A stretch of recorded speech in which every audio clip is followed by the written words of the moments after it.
What's up, everybody? You know who I am, Jeremy, Warfels Morphs, inside the Coils. Thank you very much for joining me tonight. We've got my brother, the one and only Mr. John from Triforce Morphs. What's up, brother? What's going on, man? Everybody, let me know how I sound. Does it sound better? Does it even sound like I spent money wisely on this whole freaking doodad setup to look half-ass professional? Hopefully it comes through nice. Hopefully there's a pay increase. Little bit of a quality difference. What's that? I need a pay increase so I can afford a microphone. We'll get on. I'll get on Nathan on that for you. Oh, Nathan? No. Yeah. I'll get on Nathan's. No. You're the employer of the Warfel Morph show. Come on now. Oh, actually, hold on, wait. I forgot to turn on the new ring light too. I don't know if it'll. Oh, geez, man. This guy got ring lights. He got microphones, and I'm sitting over here with a freaking iPad 4 years old. Yeah, look at that, dude. Look, it gives me that that glow before I go type of deal, man. If you'd have hired a painter, you wouldn't have. If you hired a painter, you wouldn't have had that little wood shit going on right there. You need to finish that off with some trim there, my man. Well, see, here's the thing. Oh, let me over there in that corner. You see the gray wood back there? I do. That's what I'm going to put there. Okay. You want to put trim there? It's gonna look I just haven't gotten because I got to cut it down to width. I got to shame you when you're doing it because you'll sit there and not do it. Dude, I'm not gonna lie. I was hoping it was all because of this damn new camera Nate had me get. That's all it was. If it wouldn't have been for the camera, dude, you wouldn't see it, and we'd be all happy dandy, and I'd be fine. It's hitting that wide angle. Yeah, exactly. That's exactly what it is. It's hitting that freaking wide angle, dude. But you know what? It's nicer because now you get a full view of the whole back with the carpets there. So it's a give and take. Now, I had an idea. This hit me while the intro was running. Remember how we've talked about having Brittany on with us? Yeah. Why don't maybe Brittany, since you're in the chat right now, are you able to come on with us? And because I think as though this would be some of the stuff we're going to cover would be a good. We always need a third person in here with us. Brittany, you able to jump in here with this girl? She's like, man, jump over you two crackhead sons. She goes, oh my gosh. Jump in with you too. What's that? Oh, they do. Oh, jeez. We got Mr. Sorrentino now. Brittany, you can still come on, girl. Oh, we got Sorrentino in the house. Drop in the chat if you want the link. Okay, let me throw some. All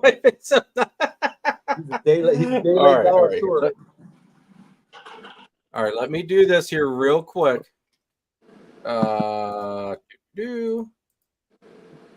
Brittany, I'm going to send you the link to your Instagram. It's Brittany, bitch. Hey, we have to keep this PG.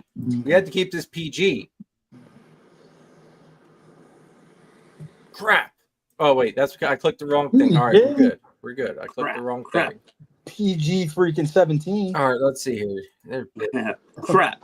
What in tarnations? Jiminy crickets. This shows. All right, Brittany, you should have the. Oh, let's face it, dude. This shows anything but PG. We passed PG like a long time ago. No, we don't. Well, let's say hi to some people here while Brittany gets in here. Vance, what's going on? Blue Zombie, thanks for Blue Zombie. Tara Voodoo Doll Royals, what's going on? Channel member, thank you very much for tuning in. TK, what's going on, brother? Good to see you. Sammy, what's going on? Good to see you, bro. Up 2%. Brittany, we all know Brittany's in the chat now. Hopefully she'll be up here on screen with us soon. Let's see here. Jamie, what's going on? Good to see you. What's up, member? Marcel, what's going on, brother? Good to see you. The Real Rizzo, another channel member. Thank you very much for tuning in tonight. Casey, Golf's Reptile Creations, what's going on? Good to see you. Mr. Dalton. There's Dalton. If anybody missed that live with that with that young man. Go back and check that out. That was a good live. I enjoyed having Dalton on here. He'll be I'm over anxious to next see where Sunday. he's at. I'm anxious to see where he's Saturday. at just after this year. I'll see Dalton Saturday. Saturday? What the hell's Saturday? Got some fire to pick up over here. Oh. So Dalton can get his snakes. I still haven't gotten my damn snake. What? Well, that's because you didn't Oh, consider coming over. damn. Get your ass in that car and come see me. I'll just wait till Hamburg. I'll let you feed it for another week. Well, Oaks is what? Oaks is coming up May 3rd. What's that? May 6th. Hamburg's before Oaks, though. Yeah, Hamburg's before Oaks. Yeah, Hamburg's in like 2 weeks. May 3rd is Oaks. Yeah, May 3rd. May 3rd? Yep, the week after Hamburg. May Oaks 3rd. Oaks is May 3rd. Okay. I was gonna say Hamburg's the 26th. Yes. So Oaks is the 3rd. Yes, sir. Ugh. See, they should have did Sunday, May the 4th. Yeah, they should have done it. Well, that's what it was the last year. It was Oaks was on May the 4th. CO2'd myself out from wearing that damn helmet for so long. Gave myself a headache. Going the end of the year, freaking sales, man. Freaking come see Dude, me. I think I'm gonna have to miss Oaks. I think I gotta miss Oaks. Why? I'm down to like 5 freaking animals, dude. I'm pulling that holdbacks. Like hell. Well, I'm not pulling a John and pulling holdbacks out and going and kicking I got myself too many. in the- Pulling that holdbacks. I'm pulling that breeder females, man. I'm freaking shit is going now. Dude, it Going. because Kara's got some butter. I'll have to talk with her because she's got some butterfly thing lined up to take Hadley to, and they wanted me to go. So I'll have to talk with her. The other thing is I'll have to see how. Did you guys book your tables yet for Oaks? No, When are you going to do that? I was waiting for you. Oh, All right, I'll let you know tomorrow, Christine. oh shit, Vermy. Damn, Jeez, you can sell your putting the merch. pressure Cam. on me. Promote your show. Damn. Sell your merch. Promote your show. Come on, dude. I guess I could. I mean, I could have a bunch of merch, dude, but not many people want this awesome shirt though. For some reason, I don't get it. Why is it so bright? You trying to blind your snakes? But the shirt?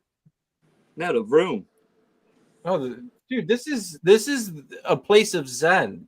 This is why carpets are so calm in this room. It's zen. It's bright. It's them. You need a dimmer. It's that HD camera that Nathan had me get. I put 3. I like that holes in mic. it, That's Verm. the mic I was gonna get. I like that mic. Dude, I just got this today. Like the mic, the boom, a new freaking ring light because I broke the other ring light. Yeah, like it's all a whole new setup over here, man. Making too much money on them snakes. Dude, I feel like a professional now. I feel like I have made fun of people for having this big ass thing of a mic like right there at their face, but now I'm one of those people. Now I feel like a big man. Put your mouth up to it. No. See, that's why I was pushing how to position this because I didn't want to give you any ammunition. I sat here. Screenshot it. No, trust me. I was sitting here and I was figuring out where to put this thing so that way it gave you no ammo to use on it. Put it up and above you. This way you don't. I thought about that. You don't see it. It'll be out of frame. I thought about that, but I don't know. It makes me feel special. I feel like a pro now because all the pros have a big ass mic right there. Like, Thinks he's Howard Stern. Yeah, I know. I can still do something with that. I can do something with that setup. Still ammunition. Sean, what's up, man? Welcome to the shit show, Sean. Pride and joy. Sean will probably be at Hamburg, I bet. Mark, what's going on? Good to see you, Brotherhood Exotic Morphs. I was talking to him a little bit earlier this week. John Inquilon, what's going on? Good to see you. Look at this guy. ShedTesting.com. Mr. Charlie, the shed testing god. Good to see you, bro. Shed Thanks father. Another one of our channel sponsors, guys. If you aren't using Charlie for your shed testing, you're sleeping, guys. You are sleeping. Let me pull up the banner here. God, Nate's got so many different banners now. There we go. Carpet15, guys. Use that code Carpet15 for your next order with shedtesting.com. Dude, you should see some of the shit Nate's got up here in the banners. It's kind of scary. Like, oh my god, freaking Nate! I wonder where he's at. I should call Chris and mess with him. What, Shelly? Yeah. Dude, I was hoping he would have been here to give us a recap of what, the Charlotte show? Yeah, I wish you would have said something. I would have tried and maybe figure something out. Dude, I know. Took that He ride. just doesn't want anybody stealing his thunder is what it is. He's probably listening on his way home. Yep. So I'm Chris gonna went down to call him Charlotte. Is that what he did? He went to North Carolina Okay. Yeah. to that show. Nice. Happy Tins Exotics. What's going on? Good to see you. Thanks for Happy tuning in. 10. What All right, what guys. show was that? Oh, North Carolina. damn, I thought I was caught up here. I thought I was. We caught got someone up. on tonight? Yeah, us. We're gonna do what it's good. Well, we're gonna have Brittany joining us here a little bit later on. Whenever she's, I don't know why she thinks she's gotta. It's us and Brittany, bitch. Yeah, Brittany's she's gonna be the voice of reason. I'm going to probably say. I'm gonna say she's probably gonna be a voice of reason. Leave us three alone. You never know where the freak this goes. gotta have a chaperone of some sort. If Nate's not here to chaperone us, we're just gonna appoint chaperones every show. I'm a rare form tonight, man. I'm ready to talk some shit. Dude, all right. Oh yeah. I turned on the freaking cameras, dude. Brought me into the lobby, brought John into the lobby. I thought it was freaking you at first at John's house because he's walking around shirtless. It was like I was like, what the hell is going on here? Christine set the camera up, and I'm bending over, like fucking like cleaning bins and shit. Fucking all the hairs. Yo, I'm like, oh fuck. You had your chest wieners out? Oh, bro, I got small. Little, what it's not wieners, nipples. Figure out what the fuck they're called. Like, Jesus Christ. My wife is just sighing at me. Oh. But yeah, Jeremy saw me damn near freaking out. I was basically Damn. shorts. That's it. No hat, no fucking shirt, no nothing. I was like, oh damn. Damn. Dude, Sorrentino popped in. Yep, I've not seen that much of John in my life. This was definitely a first. He was like, God damn, that boy got a lot of tattoos. Actually, you do have some nice ink on you, dude. I'm not gonna lie. You got some good ink. Got freaking my whole back and chest is done. So I started my back, and then Me too. after the outline was all done and some of the shading, I was like, yeah, no, I'm fucking done with it. Me too, man. John didn't even get to the shading. I did all the back piece, which is like all this tribal, whatever, and I did snake eyes basically on the bottom, left and right. I was gonna do storm shadow and snake eyes. It's just outlines. I quit, man. I was done after that. It was like 7-8 years ago. I was like, yep, we're done. At least I'm not the only one, man, because You're both wimps. I fell this asleep. dragon that I drew back in high school. All right. Sorrentino, I have to agree with you. Yeah. Yeah, I was gonna say I fell asleep when they did that. I fell Thank asleep. you. John's like, I don't understand. They did my back. I fell asleep the whole time. My back is done, top to bottom. Sensitive. Sensitive. All right? Yeah, I fell I'm with- asleep. I'm with you, dude, because I got a dragon done, and idiot me, like the guy, puts the stencil on there, and he goes, "Are you sure this is how you want it?" Yep, this is exactly how I want it.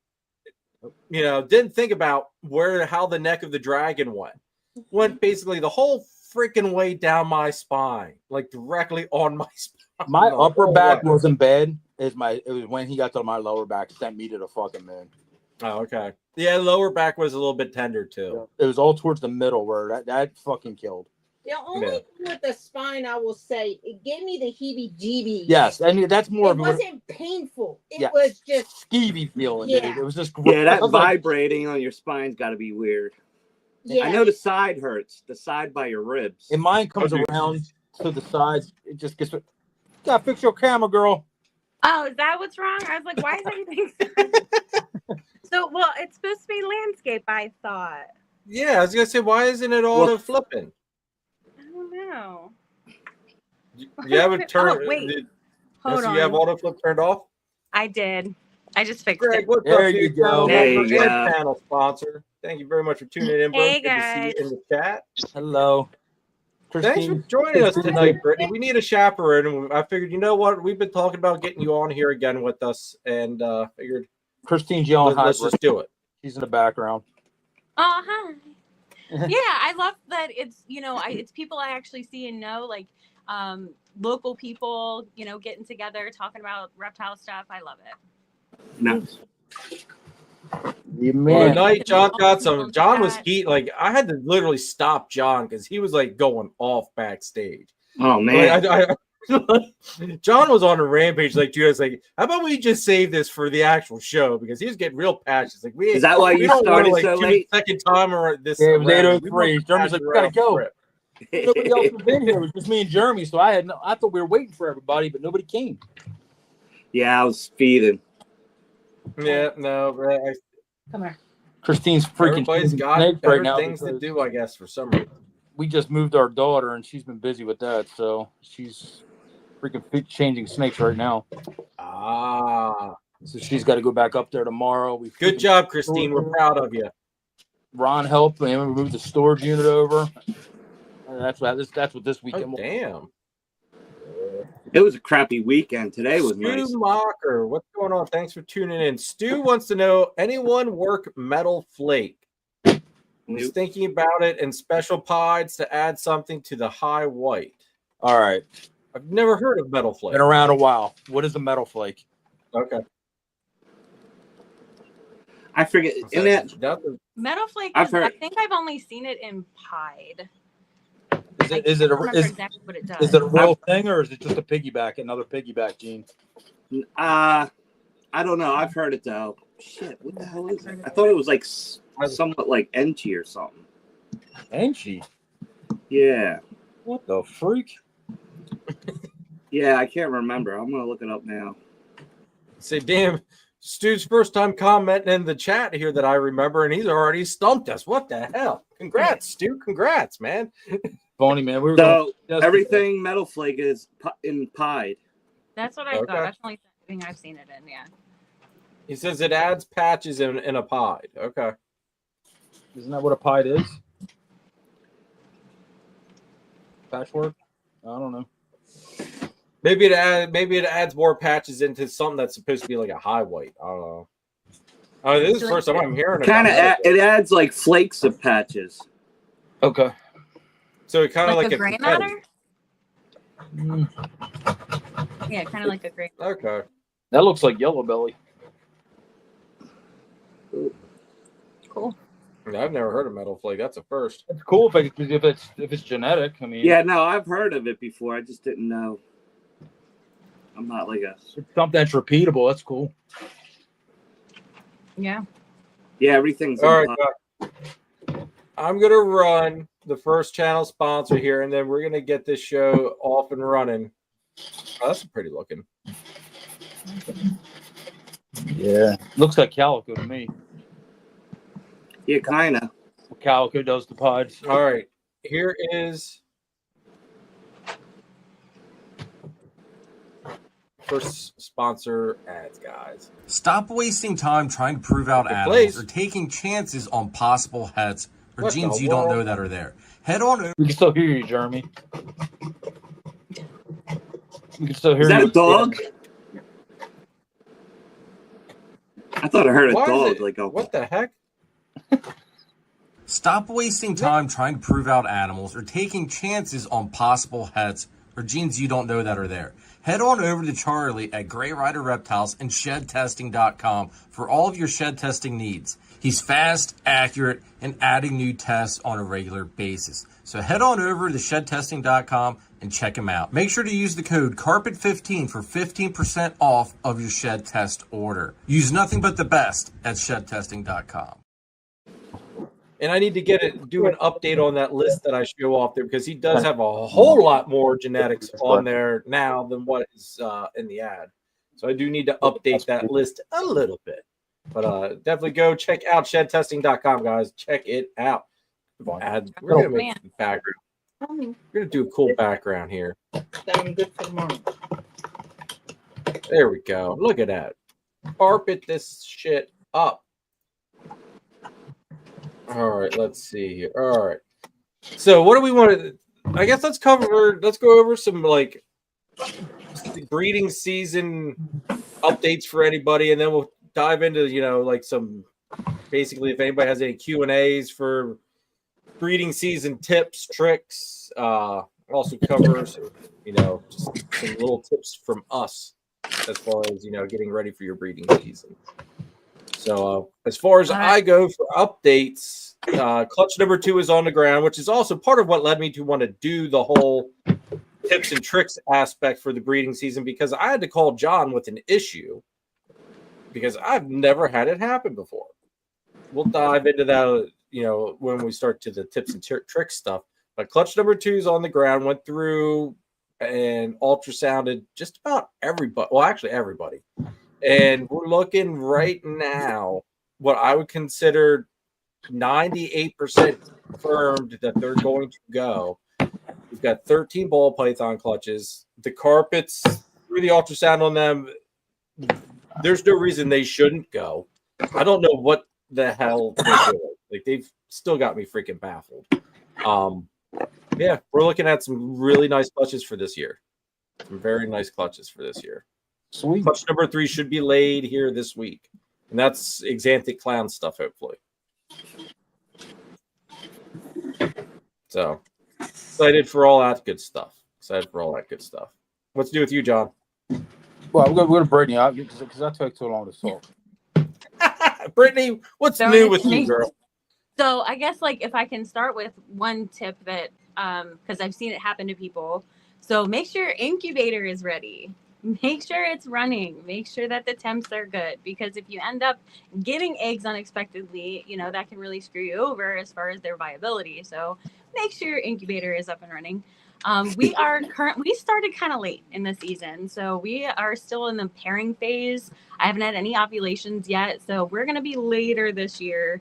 But looking forward to definitely a lot of the double recessive projects, the VPI, Clown VPI Pied, Clown Pied. So a lot of the double recessive projects we're hoping to hit some. And we have, speaking of Charlie, we're going to be sending in a shed for Lavender Albino.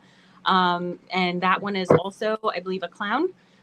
So it's 50% lab. So we're hoping that it proves out, and then we can get some of those, some grails. But yeah, just still in the pairing phase, which if that's all you're doing at this point, I don't have an ultrasound, but an ultrasound would be super helpful at this stage to know when to pair. But we're just kind of, throwing them together. I've been getting locks, so we're just going to keep going until we get some obbies. Like a few of my girls, I'm stopping with the pairing just because of knowing where they're at. But for the most part, I mean, it's still kind of, once a month ultrasound. If they've progressed to my next stage of where, because I pair. What are you laughing about, Sorrentino? The picture I just sent to the group. Oh, God, I'm afraid. But anyway, I normally pair 12, 20, and then 30. Like those 3 times is when I make sure the male's done with that female. I don't even know if I want to see this freaking picture.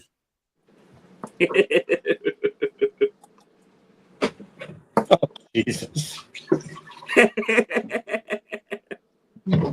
the internet goofy for anybody else, or is it just me? It must be you. It's great for me.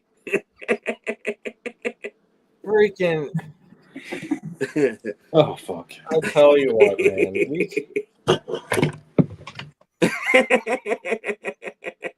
Kids. I just can't with you, man. I just can't with you. We're not being too graphic. Just imagine that microphone was something else. Yeah. Ammo. There's some things we can't show on this show. I can send it to you, Brittany, if you want, but I can use my imagination. Okay, there you go. Yeah, that's really all you need to. Yeah. See, I was even scared about doing this because of that guy doing something like he just did. So I can't say as I expected any less from him. One. What up? One. I got the Marcel says, I know John had told me before, but what temps spoiled your incubator be at? Or should, I guess he means, should your incubator be at? My incubator, Marcel, I keep around 89.6, I think. Anybody, it depends on knowing your incubator. I always recommend, if you don't 100% know your incubator, just drop that thing around 87 degrees and just leave it there, because it could fluctuate up to 88 and 89. It could drop to 85, 87. You're good between all them temps. Only thing's going to change is days out the incubator. So sometimes you'll be like looking at 55 days if it's higher, 88, 89. Maybe you might go 60 to 65 if it's 86, 87. But I always try to keep that sweet spot. Or like I said, if you don't know your incubator and you're just unsure, steady 87. You can't go wrong, because the eggs will hatch. They'll be great. It might take a couple extra days, but a couple extra days is not worth ruining an entire year over. You know it well, yeah, you can start creeping up there where Jeremy's at 88. No, you're exactly right. But if someone were to spike at 89 and it goes to 91, 92, now you're starting to get in danger zone. Missing eyes, half jaws, kinking, deformed pattern, deformed snakes, all kinds of stuff starts happening after 90, 91, 92, 93. Mine's very reliably at 89. Right. I set ours at 87.5, and it rocks between, it'll teeter-totter within a degree. You also want to realize the more eggs that are in your incubator, the temperature will go up. Yes, the more eggs that are in there. Yeah. The airflow will, again, it depends how you're stacking your incubator. If you got different shelf levels, you got one shelf, you got all of them stacked up. If you can't get air flowing into them middle ones, I call them hot spots. And a lot of people notice like an egg or two might start going bad in them. Deformities, all kinds of stuff could start happening. I know from experience of doing that stupid shit. You start putting too many in. That's the one thing, like, my incubator's been tried and true so far. So that's why, I'm very comfortable with it at that temp or so. Right. And again, with incubation, newer people, say it's your first, even in your second year, you only did like 3 clutches of year 1. Now you're in year 2. We're climbing through change and stuff. I wouldn't recommend really cutting your eggs till you start seeing pipping, so you really know that incubator. Like you start getting like 10 clutches in and they're all consistent popping out at 57 days. Okay, now you can start getting into maybe cutting if you want. But if you're not used to it yet, just let one pip and then cut. If you have to cut, just let it do its thing. I get people all the time, maybe, oh my God, I'm at day 65. I'm this. Like, just let it go. Just let it ride. Yeah, see, I don't cut anymore until you've got that one that pips. Once one pips, we're ready to rock and roll then. But I always wait for that one to pip. You're also now seasoned, basically, is what I call it, a couple years deep. So it's not like that whole when you're a beginner, you just can't wait to see. I get it, man. I was there. I'll never forget. Yep. But just let it go, guys. Because like I said, 5, 6, 7, 10 days in a scheme of 365 days is nothing. Just let them ride. Just go like here, crack them. Yeah, if we're in the 50s, we usually wait till 2 pip, and then we'll cut after 2 of them pip, just to be on the safe side. Because sometimes maybe that one, it was just right before the others or something like that. So sometimes if it's in the 50s, we'll wait until 2 pip and then we'll cut. Yeah. So what I do with my incubators, I have that false Jamie, humidity. I go. Either whatever incubation method you want to use for substrate, if you want to use straight water, the Orbeez, whatever. I put press and seal over mine, and I don't even worry about it after that.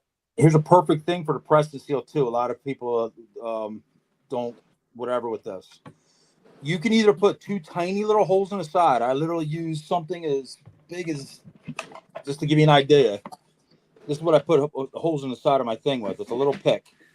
I literally take 2 holes towards the top, right between wherever, boom, a hole in each side. And then I'll press and seal it. I'm a weirdo. I just think stuff needs air. Just God forbid I don't get to it. They pip. They run. I think they're going to run out of air or something, right? This way I don't have to burp the eggs or anything. Yeah. That's why I personally do holes. Do not really go much bigger than these pinholes, because now you're chancing, if you're using press and seal, you're still chancing now to dry them eggs out.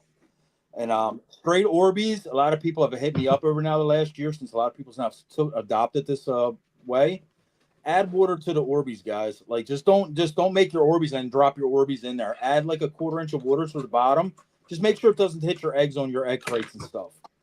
So Yeah, the water is key. I do have a video on the channel, folks, with going over the whole Orbeez method. So water is key in the box. So people like, oh, I have Orbeez in there, but then they're like, oh, I didn't add any water. So the Orbeez themselves, all they are is acting as is a platform for you to set that diffuser and the egg crate thing on top of. The water is what's giving you the humidity. The Orbeez will set off a little bit of humidity because they'll lose a little bit, but when you got press and seal on it, they're not really losing much. They're not like evaporating. So they'll just stay as basically solid balls until air is hitting them. You know what I mean? So put some water in there. 100%, man. 100% is what you want on humidity. You can do stuff in your incubator too, like on top of like just crazy with that. You can put a bucket of water, change it out every month. To pull it out, do like 80, 90-degree water, put it in the bottom. People put water water jugs in the bottom of them so they can add water to their bins if they have to when they're not using with the press and seal. I don't really feel that most people have to do that. For the press and seal, that was really big. Like people had to add water. Yeah, no, once I set them up, that's it. But with press and seal nowadays, it really takes a lot of the guesswork out of humidity because that's literally what you're doing, strapping humidity into the tub. We got to talk about protection. Okay, we'll definitely get to that. Yeah, we'll definitely get into that stuff because you've got the herpsat spider webs, all that stuff. Yeah. Phil, what up, brother? Good to see you. Mr. Finger Snakes, aka Watts Minor, good to see you. Happy Tim's Exotic says that they have GHI Pastel Lab Albino, so they're looking for a female. So look forward. Happy Tim, you got my information. Got a lot of breeders. Freeze? Yeah, you're freezing. Dude, I wonder if it's buying. Like it's all choppy for some reason. I wonder what the hell's going on here today. Probably pulling too much power with that supercomputer. Dude, it might be. It might be. That the first night, Nate's on the other end fucking with you. He's probably hitting pause. He probably is. Probably hiding somewhere like incognito backstage. Yep. York says, I'm interested in buying my first carpet. I would like to know what size you guys recommend for a baby coastal carpet. Also, can anyone explain a bit the Jaguar wobble issue? Does it affect lifespan? All right. As far as what size are you saying? Like, are you asking what size as far as baby size itself, or what size enclosure? He's asking enclosure, I think, Jeremy. Like, if you were to put it in a tank or an enclosure or a rack, what would you recommend for a baby? That all depends on the size of the baby York. I've got yearlings in like a 55-40 size tub right now, and that's roughly about. Just say you stole a baby. Just say this guy bought one of your babies. What would you recommend to him? Just treat them like we would tell a customer when they buy a baby off you. If you're getting a baby, I would say put it in like a 2-foot wide PVC enclosure, something that's at least a good 12 inches, maybe 16 inches high. So that way you can put some perching across there. They will use that perching. They love the perch, so they're going to be out a lot. So he's basically telling you to do what he has behind him, just in a smaller enclosure for a baby. Yeah, a 2x2 or 2x1. Yep. What is it? 2x12. Yeah. Those are 2x2 or 4x2x2. So just basically cut that in half, and that would be perfect size for a baby coastal or baby jungle, at that matter. And if you're not doing a PVC enclosure and you're like have a tank, you probably get away with a 20-gallon tank. You could just I would recommend, if you do that 20-gallon tank, do something to black out the sides. So that way you don't give them that insecure aspect, because they will get nippy real quick if they feel insecure. And a cheap way to do that, anybody, if like somebody's willing to wants to cover their sides and don't want to go crazy, you can go to Home Depot and get shelf liner. It comes in black. You literally can just wrap it around the tank, it'll just black it out, and it looks like nice and professional. And as far as the Jaguar wobble issue, it's basically the same thing as the spider wobble issue. It doesn't affect lifespan or anything. You can have some Jags that show no hint of it. You can have some Jags that are corkscrewy, and you wonder what the hell's going on. That's kind of very individual. I just bought. What's that? I said that's a good analogy. They're very much like they're the spider ball python of the carpet world. The Jags. Yeah. They are. It's a good analogy. I just bought a Jag here recently. If anybody missed that video, it was actually this week's video. She has no wobble at all. She's perfect. So it's not always, Is it true, Jeremy? It's not always there. If it's crossed, it's there, but it's not always being expressed. I guess is a better way to put it. Is it true if they're crossed, it's less of a chance of the wobble? I've heard that years ago. No, never followed up on it. No, I don't. As far as I know, I mean, if the Jag blood's there, it's still a roll of the dice. It's just like any spider combo. No matter what you put into it, it can still it can wobble or it could be steady.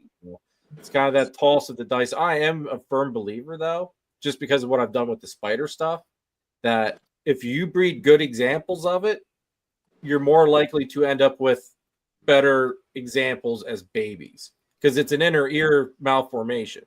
So if you think about it, in my way of thinking, if you're breeding something that's got a messed up inner ear, it's more likely it's going to be passing on that, that malformation. I'll tell people someone used to buy spider off of. Pull it out if you're buying it at a show or something. Sit there, spend a couple minutes with it. Let it on your hand, see what it's going to do. See if it's going up in the air flighty and then it's dipping down real weird and wrapping around your hand. If it is, maybe pass on that one. If it's wobbly, if you think it's good, just a good breeder's never going to care if you're sitting there for 10, 15 minutes on a corner of a table playing with a snake. Get it, just kind of make yourself, if you have customers coming up, just kind of make yourself like a little axis so they can see stuff. Move yourself to a part of the table where it's not in the way of like letting people see other stuff. It's all a respect thing. But a breeder will let you sit there and usually handle a snake in a controlled situation. Yeah, we sell a decent amount of spider. We don't have a ton of spider in our collection, but a lot of ours, I think, kind of like what Jeremy was saying, like we don't have a lot of wobble in our spider. Like we have a couple, we definitely have a couple, but at the end of the day, as long as you get feeding down. So a lot of people find spider really endearing, they have this kind of funny little quirk to them, but as long as you make sure they're eating and they're feeding well, make sure we do frozen thawed. So hold it right in front of them so they're not missing their strike. I think that there's really no good reason not to, have them live a nice, full, healthy life.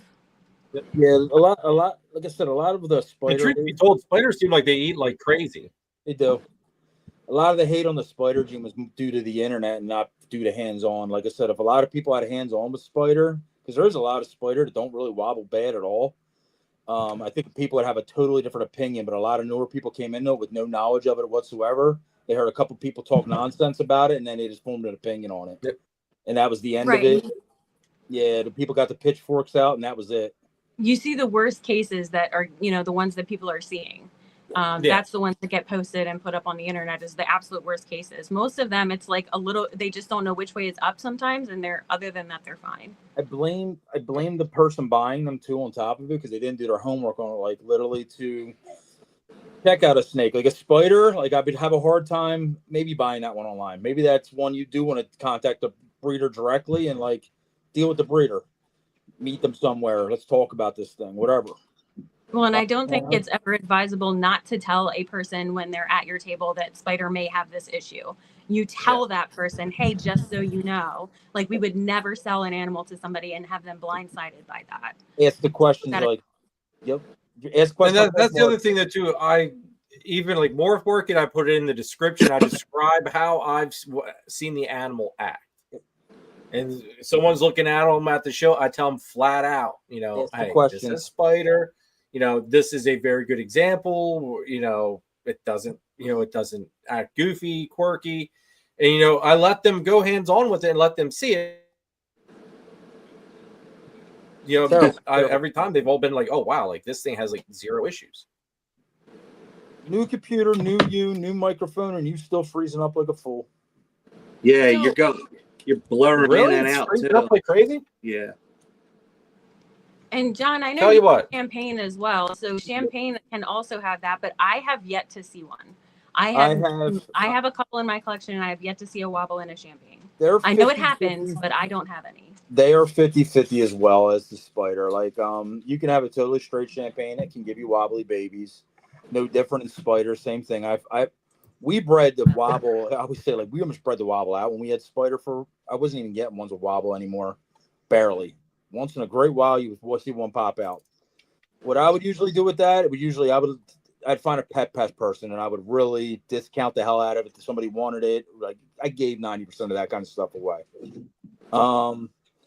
Like I said, it's just in the questions. Like I said, if you're buying one on Morph Market, ask the questions. Make sure, and buy off a reputable breeder. If the breeder's being honest with you, they'll tell you everything you need to know. If they don't, that's when you take it to the FBI pages and you start talking all the crazy stuff on the internet. They told me wobbly on, screenshot the conversation. The guy's sitting there telling you straight as an arrow, and this thing's going like this in a video. Well, maybe nobody else should buy off that guy, right? You can't be honest about that. You shouldn't. It's like, come on. I'm going to restart my computer real quick. Carry the show, John. What's up? All right.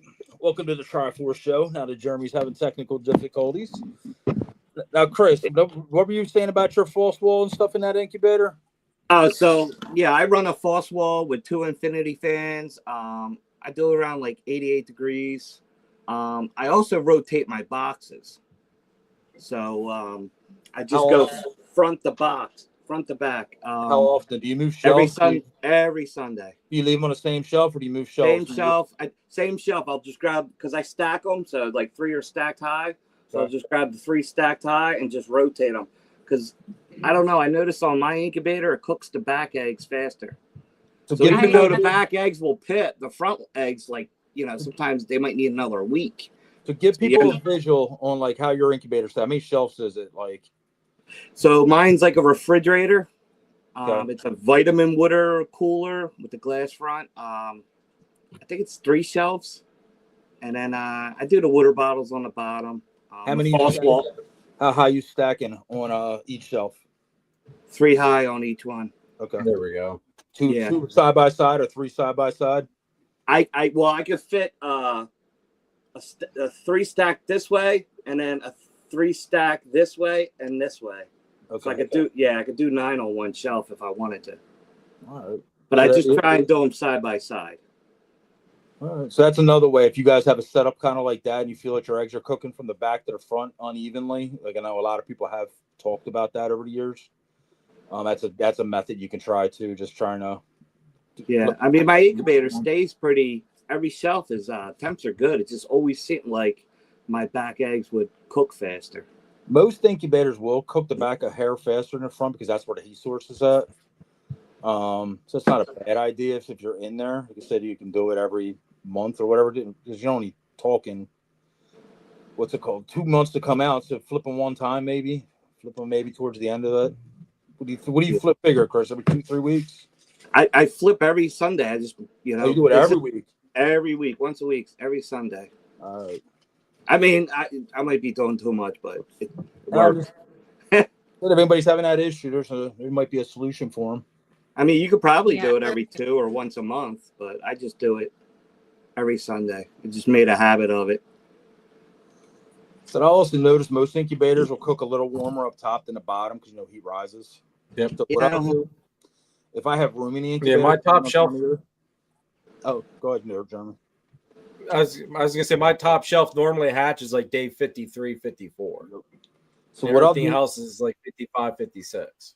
So say it's not full, right? What I'll do towards like just say after 40 days, 50 days, whatever, I'll take the bottoms maybe, and sometimes I'm moving them towards the top. Like I'll basically rotate them if we have the room. If we don't have the room, it's a little different story. I'll just leave them go.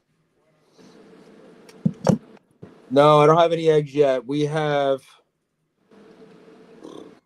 Dude, I'm going to get pounded when I get pounded. It's probably going to be literally like 25 drop of one shot. Yeah, me neither.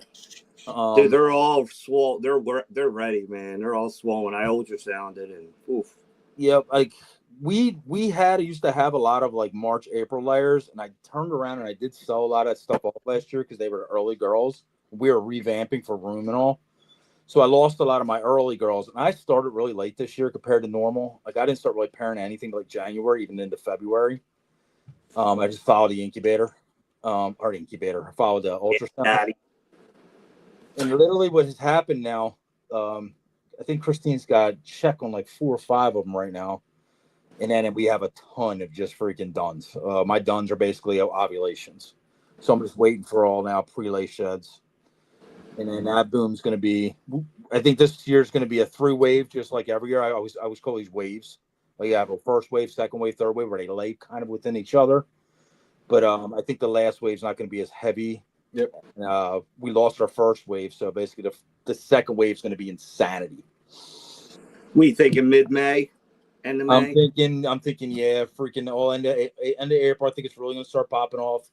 I think May, June, July is going to be freaking nutty like usual, and then maybe some stragglers at the end. I didn't pair too crazy this year. I mean, I still probably know it was 70 freaking clutches, but I didn't pair like I usually do. Like I used to go in every month, blah blah blah. Made sure the lock was in. I'm just like following the follicles at this point. So half this stuff I only have locked once or twice at this point, if even that. I'm like, man, here. Go you go. I'm kind of in that mode this year. I'm going. We're going to go through a serious revamp after this season of. I got so much. This whole thing behind me. All the top of that rack needs to come over to the breeder racks in the off season. Start getting them ready. I got one of them. Yes, that's a 10 series. So them girls are all sitting in there, right, all at the top there. They're all sitting between 750, 1,000 grams. Some of them even, and some of them are a little lower, like $400 or 500 grams. And then basically when I move them over, I'll start feeding them all from small rats or whatever, and they'll start really blowing up because I do it a little different than a lot of people. A lot of people feed every week. I feed every usually 2 weeks, and I feed them not crazy big when they're sitting in these kind of tubs. Because I find that all ball pythons, if they're fed good, will usually get to breeding size right around that 33-year mark. Usually 3 year to between that 2.5 year to 3.5 year, whatever, depending on breeding season falls. That usually will fall right in line with that breeding season. So whether they're 3 years old, maybe 3.5, or even 2.5, depends on whatever. And it's basically, like I said, I'll jump them from that. I'll jump them up to a V35. And that's when I'll start getting smalls. And I'll hit them every 2 weeks the same way. Then I'll jump them up to an ARS 50, 55, or 70. And then that's my breeder tubs for my girls. Now I switch over to medium rats. And when they start showing signs of just after 50 millimeter follicle stuff, I'll even start double feeding. So basically, I always call that the breeding feed. So them girls can jump from anywhere from 1,500 grams to 2,200 grams by the time they lay them in a matter of a snap of a finger, 6, 7 to 8 months. Damn. And that's feeding every still 2 weeks. I'm still not feeding weekly. I still give them the 2 week off so they can digest that food.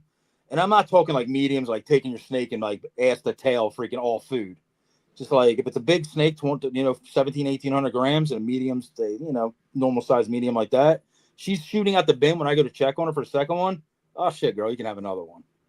And I'll do that through breeding season because I'm breeding through that part. Yep. They go through the frenzy.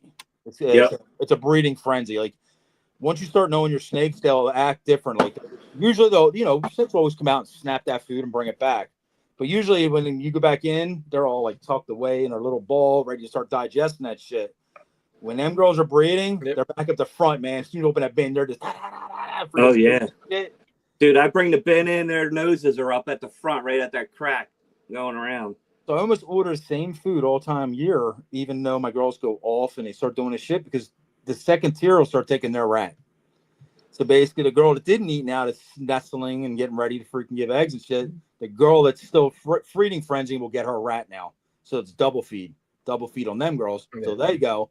The next set of double feed, and it's just a revolving door of how it goes over and over again. A lot of people I think don't feed their snakes enough during breeding season. And they're like worried about it getting fat. But I don't know about any of you guys. I've never seen a snake lay eggs and go, oh my God, they're so fat. Because they'll just take everything they have and put it into them damn eggs, no matter what it is. They come out freaking all skinny at the end. You're like, son of a bitch, and I got to build you back up. Here we go again. Yeah. And then I'll build them back up the same way they went in. I will double feed some of them in the beginning to get that weight start putting back on them girls. So normally, like with mine, once I start seeing follicles hit like 12 to 20 mil, they're shutting off. Like all of mine do it. Like I don't have one that will feed for like crazy through that size difference. They all shut off right about that 12 to 20. They will usually start shutting down, Jeremy, around that size, because what they're doing now is basically they're trying to flip over follicles and grow them. We're going ramping. Yeah. So basically what they're doing that now, and if they have the size on them, to say it was a nice 2,000 gram girl, she has the reserves to take that and put that now into the eggs, and now she don't be bothered with food. That's too much work. She's just going to take what she has, put them in them eggs, start freaking boosting the follicle growth, and she's nestling in the back. Or actually at that point, they're nestled in the front, right? They're in the front. They're wrapped around their water bowls. They're cooling down. They're flipped upside down. They look like the origami. We say that, like they're doing all origami poses and shit. As soon as they like basically go towards the back and like start nestling, that's when you're waiting for their ovulation or their pre-ovulation shed. As soon as that happens, they'll usually then stay back there till the pre-lay or whatever. 30 days later, and now your eggs are cooking, but eggs are about to be a thing. So at least that's what I noticed. Yeah, I get a little worried about feeding them medium rats, man. Just them Rick mediums are pretty big, dude. You're like, oh fuck. Every girl I have, some of them are, dude. I feed everything over 1,000 grams of medium rat. Do you stun them or just? Yes. They take once in a while. Okay. Once in a while, I'll stun them. Once in a while, like I usually do. I tongue feed, which I don't highly recommend unless you really know what you're doing with it, because the snakes can break their jaws on the tongues. Okay, or not their teeth, not their jaw, but their teeth and shit. Unless you're holding that rat right and like can turn it where they whatever. But I tongue feed because I don't like this rats biting my snakes. So I'm right there when they hit it. I can take that rat's neck and pull it back and freaking keep it from biting my snake and all that shit. Okay. And like I said, I've been doing this a while now, so I became very conditioned to it. It also tells me exactly how my snake's response are going to be for feeding. I can judge what my snakes are doing by feed response. So you tongue from the back of the neck, not the tail? Almost the back. Almost. Just say this is a rat. Instead of grabbing it right at the nape of the neck, I'll grab right below the nape of the neck, so I have control over the whole rat. It's like I'll take part of their body where like that much of it into their back is in the tongue. So when I flip it into the snake, I'm flipping it head first, belly first into the snakes that are hitting basically up towards the head and the neck area so the rat can't bite them. Now, I'm not saying it's a perfect freaking going to happen every time. Sometimes snakes come out stupid and bite my hand. They'll bite my wrist. They'll bite the back of the tail. They're like snakes are crazy, right? So if you're pulling it out, I've got good enough where I'm like, I can like almost put it right where they're going to hit. See, I always grab at the base of the tail and use a snake hook to open a bin. You can do that too. I use my hand, and I'm usually, like I said, that's how sometimes I will get bit. It's 1 out of every 200-300 times I open a bin.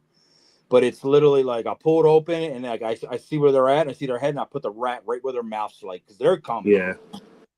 Well, my blood python, he's a murderer, dude. He comes flying out.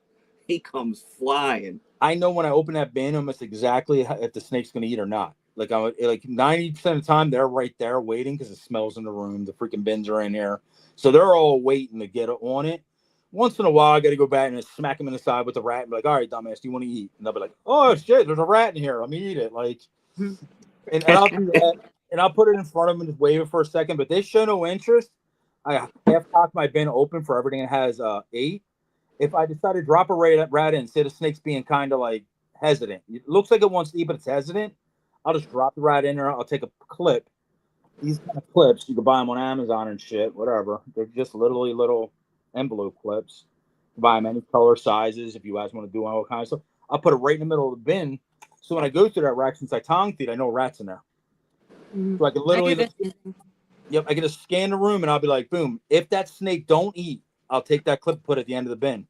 So I know next feeding, that snake did not eat. And that'll show you, like here. Them girls are building, so I know they're not feeding right now. So I'll try them again for next feeding. If they're still off, I'm like, all right, they're going into downtime. Yeah, for the ones that I do live, I don't tongue feed them, but I'll throw the rat in, and I'll have the tongs in my hand. Yeah. And I will watch. And if there's any issue I need to intervene in, I can intervene right away. Yep. If, like you said, they're kind of showing interest, but they're kind of not. I don't do mediums. I do stick with smalls because of the ones that are doing live. But I do exactly the same thing. I put a clip on there so I know there's a rat or an ASF or something in there, and I go back and check right away to make sure that they did eat. And then if they don't, I move the clip like you do.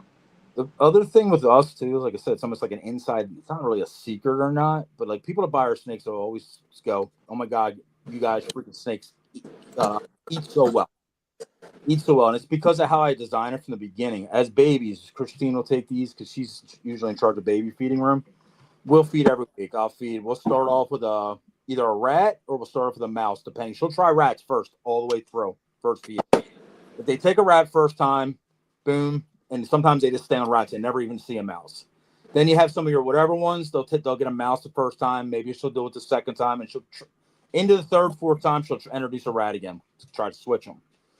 So she'll do that every week for how long? Up to 100 grams, 150 grams average.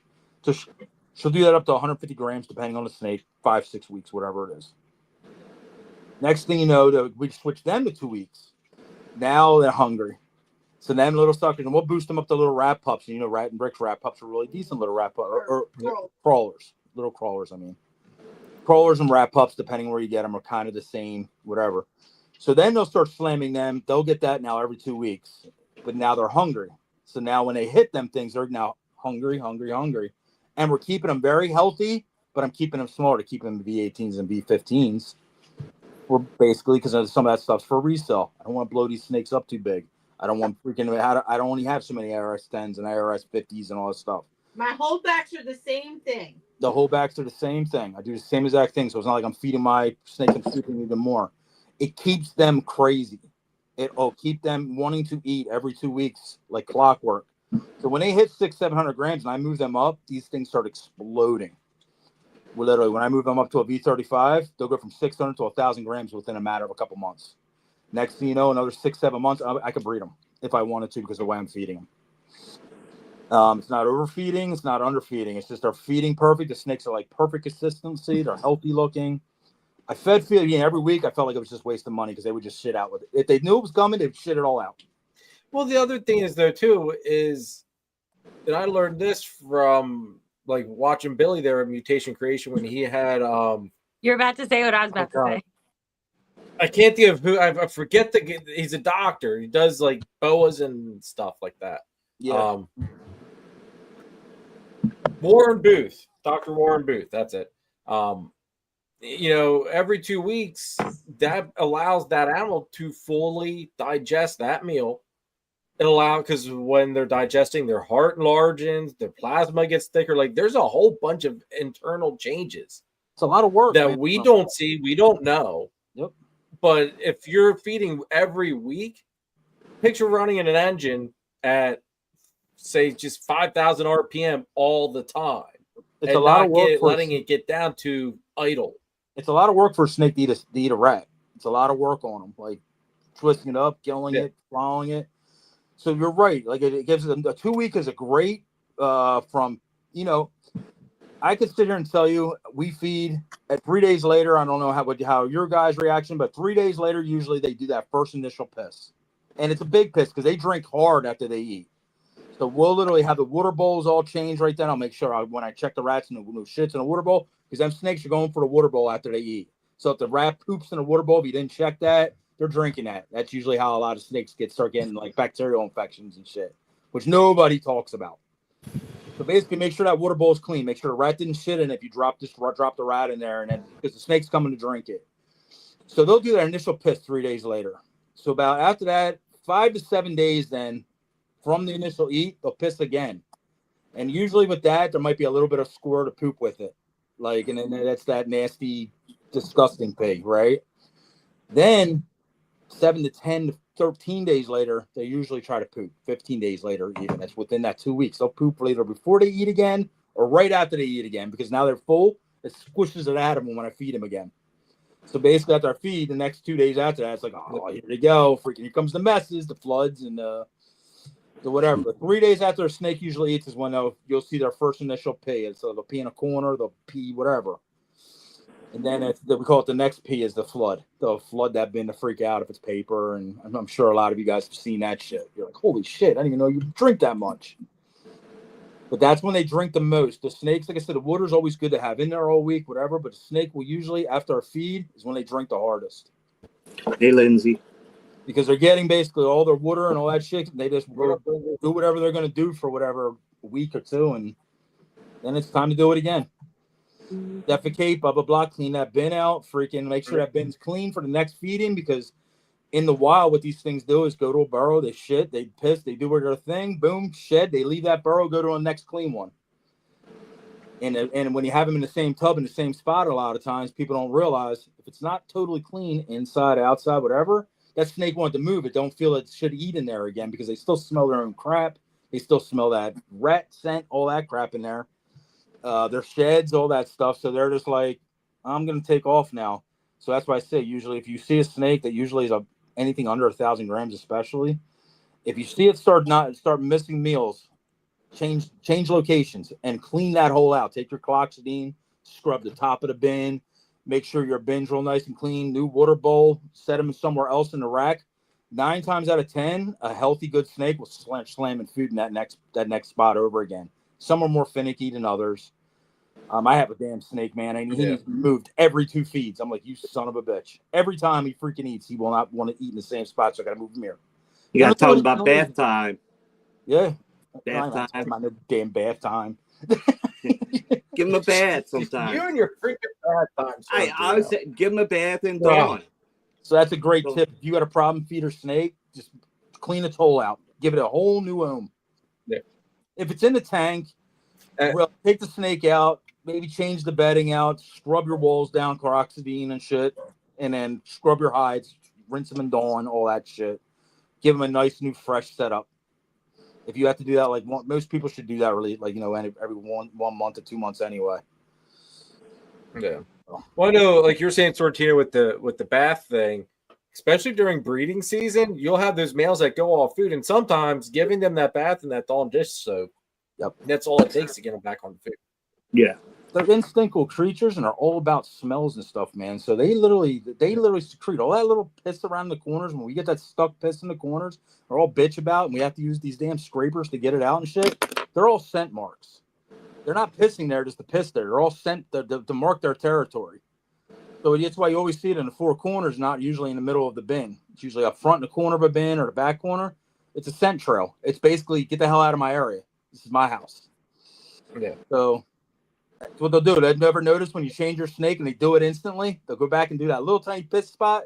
It's because they're freaking you messed up their home. You took away. They're like, they're freaking out. They're like, this is my house. But they put the little piss spot back in it.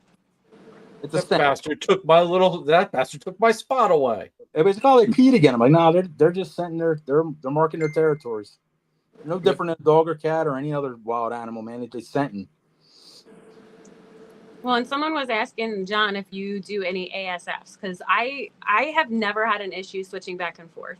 No. As far as getting stuck on ASFs, it's not something I've seen. Because I switch back and forth and I don't have an issue. So I'll give you my ASF stuff. I have a couple snakes that are stuck on ISFs. They will not eat rats. I've got one. I've got them that way. Some of them have turned into that way. But I have seen snakes that are rat eaters eat ASFs and jump right back to rats, no problem. Just say my ASF did it or didn't eat. I could turn around and feed it to a great eating snake. It's not like the next time they're going to be like, oh, screw you. You gave me an ASF, so I'm never going to eat a rat again. So that kind of is like a myth. Even Nathan from Infinite, like he switched a lot of his over to ASF, and they are showing signs of literally, like, they'll jump back and forth from rats. Like sometimes Nate will bring in rat. There's no difference. The one thing I would say about ASFs, there's not as much poop. It's a lot more just fur. They are digesting more of the ASF. The snakes seem to be a brighter tone overall. I would say you can notice a little bit of color difference with ASF. They don't need as big as meal. Like I could feed a medium rat. It's the same as one of Nathan's, just like larger ASFs. And it's a lot smaller than maybe the medium I fed. And actually might be even get more nutrition out of that ASF versus a rat.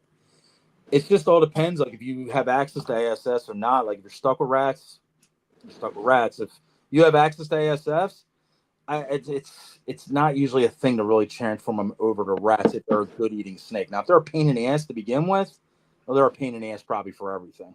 Yeah. So, I had Yeah, one I got snakes that won't take sulfurs. They just want rats. I'm like, Chris, I've seen that too, man. I got some snakes that are like, nope. Get that thank puny you. little thing out of here. That puny little thing. I want a freaking big one. Like, I want a big rat. Give me a big stinky rat. Yep. The one female I had that was on just ASFs from the time I got her, she seemed like she was stuck on ASF. So I raised her up, got her to breeding size on ASFs. And then after she laid, now she'll take anything. So she's not stuck on ASFs anymore. But I do, like, if you want to know if you can breed doing just ASFs, you absolutely can. But it's, nutritionally and, even enrichment wise, sometimes it's nice to switch things up. I breed mice as well, but I don't breed them to the ball pythons usually, unless it's the babies. But most mine go back and forth, or I got some that are just rats and then some that just African sulfurs. Like I work with Nate every day, and like I said, we're pretty close with this stuff, with the snake stuff. Nate feeds ASFs every week, right? And his ASFs are nowhere near the size of big rats that I feed sometimes, like these big ones. They're all getting there about the same point, though. Like I said, I've been dealing with Nate for about 4 years now. His snakes are ready to breed when my snakes are ready to breed, and we did it totally different, but they're literally ready to breed, like around the same time. Their growth rates are pretty much the same. If anything, Nathan's smaller snakes are actually bigger than my smaller snakes, like the babies, the juvies, because he is feeding every week in ASF, so they're multiplying fast. But as they get bigger, the snake's bigger, so maybe the ASS is smaller. So basically, you're still getting there the same time. So basically, a year, a bigger snake taking a smaller meal, where mine are taking a bigger meal or whatever, but they're getting there at the same time because he's doing a weekly and I'm doing an every 2 week thing. But he got that one male up the size before me. 100%, right? I've seen naked some shit like smaller, way past we did. I'm like, God damn, dude. Mine's like 300 grams and he'll be rocking like 6. But if you go another year past that, I caught up. And it's basically the 2 week feeding versus the week feeding. He's able to do that because, like I said, he breeds his own. If you're not breeding your own, the cost effective for that for maybe somebody else might not be worth it. The juice line might not be worth the squeeze because you're really going to have to pay out the ass to freaking do that every week. Or buying rats every 2 weeks or whatever. So it's all circumstantial. What your setup is. Are you doing them yourself? Are you buying them? Who you get them from? How big are they? Somebody's my guy's side medium might be like this. My guy might be like this. So it's like, but they're all getting there about 3 years if you're feeding properly, like kind of keeping them healthy. Just not because snakes, they go off too. You'll have them wall girls you have girls going walls at 600 grams, girls going walls at 1,800 grams. It all depends when that girl feels like doing her thing. I just got one off the freaking wall. Yep. Is my leopard exantic het cloud female. She just finally took her first meal in a couple months.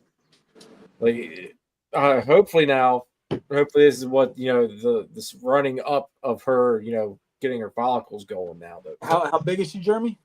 She's I'd have to weigh her, but she's probably right about that 1,200, 1,300 gram right now. Yeah, she thinks she thought she was going to be a mommy. Usually, that's what they do. They think they're going to be a mommy, so they take off and they're waiting for a male, and a male never comes, and they sit there and stay off food. Like sometimes you breed a female, they'll jump right back on food because they think they're going to be a mommy. I just put it's the way I terminology it to people. When the snake thinks they're going to be a mommy and they freaking going to be a good mommy, they're going to eat.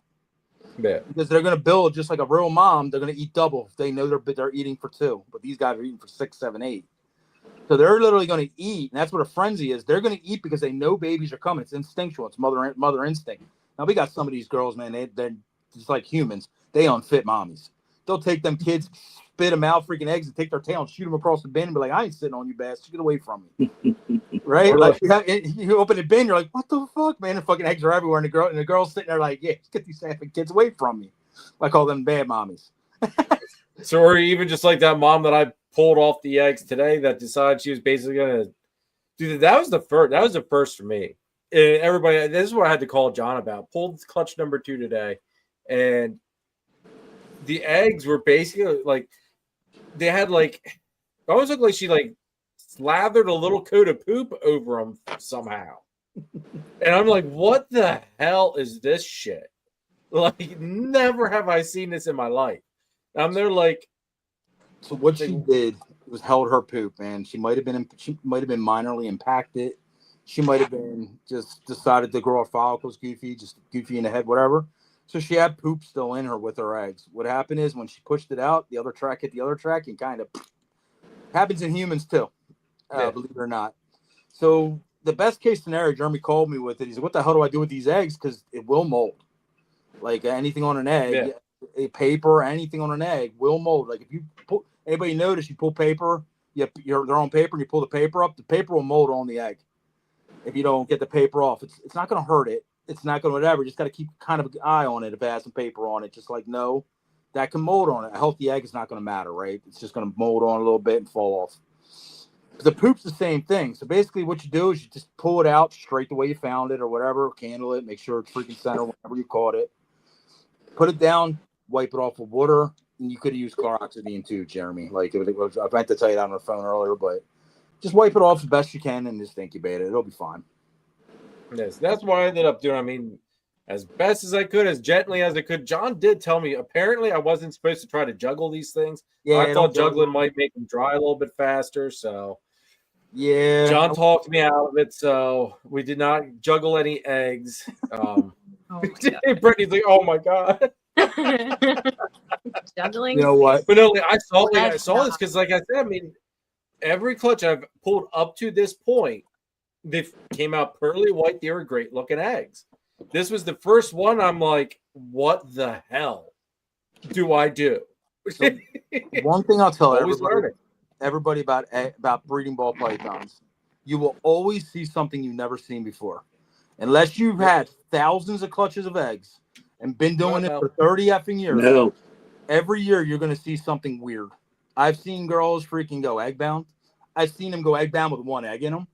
I've seen them go egg bound with freaking 2 eggs in them. Like, there's no rhyme or reason when these girls do whatever the freak they're going to do.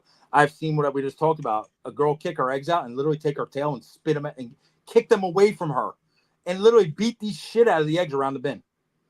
Like, flailing, freaking out. Get these the hell out of my bin. Smashing the walls of my tubs. Like, literally, like, what is going on there? Pull it out and she's all wiry, going crazy, and freaking eggs are everywhere.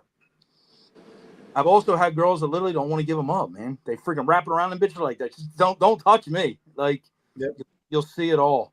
The more shit you do every year, the more shit you'll see all the time. And I still to this day, man, still see shit. I'm like, God, that was today's year old when I just seen that with a ball python. They just do what they want.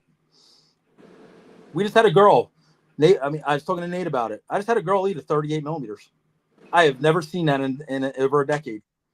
38 millimeters. She came flying out the tub like a missile. That bitch looks like she's ovulating. And she's like, give me that freaking rat. I freaking ultrasounded her like 4 or 5 days before. So I know she was 38. It's not like she was like, so I don't know what the hell her deal is. And then she wanted another one. I'm like, what? And she's a big, big girl. So I'm like, okay, that's a first. I never seen one act like that this deep. See, that's where I'm at with the carpets, dude. Yep. Lagatha and Celeste. Like, when I have rats thawing out, they're like ready to bust through the freaking glass to get to where the rats are. And I don't want to feed them at the moment. Like, I gave Celeste a rat. I guess it was last week. I did give her one, but it had been, I skipped the feeding with her just because I don't want it to cause any complications. Because she does have, like, the ultrasound shows me she's got eggs. Yeah, see, the carpets I can't really get insight on because I don't know enough about it. But the balls, I fed her. Yeah, if she wants to eat, I'll feed her, man. Regardless of whatever hell happens, that's what she would have done in the wild. That's what she's gonna do here. So that's how I start treating this stuff. Like I think sometimes as humans we kip glove this shit way too deep, and we make our own problems. That's true too. Like the whole feeding schedule. I can't tell how many times I saw a snake. When did you feed it last? And then they're like, okay, I fed it Wednesday. What time? All right, so I'm going to stop you there. Because I get it. What time of day do you feed? I get it. I don't know. And it's a legit question by a newer person. It's 100% legit. And then what I do with a person like that, though, is don't worry about that kind of thing, because once you start freaking micro focusing on that time, you are already stressing yourself the fuck out. Because if that snake don't eat next Wednesday at 5:05 p.m., you're going to send yourself into a frenzy, because that's what you think it's been doing since the day it came out the egg. Well, Triforce said they fed it at 5 o'clock on every Wednesday. That's when they got food. And when it doesn't do it for them, they're going to lose their mind. And it's like, okay, you don't want to do that, right? So basically, I always tell them, just give them a couple days to settle in. You'll make your own feeding schedule. What day can you get to get the rats? What up, Keith? Messing around within that Jason? day or whatever, you're not going to disturb their routine. There's no routine for snakes. Like I said, I could feed Wednesday and turn around and feed the Wednesday next week, or Tuesday, Thursday, or Friday. It's not going to be like set them up like, oh shit, this son of a bitch didn't come at 5:05 with that food. I ain't eating. Right? They're like, it's Thursday, it's late. Like it's time. Yeah.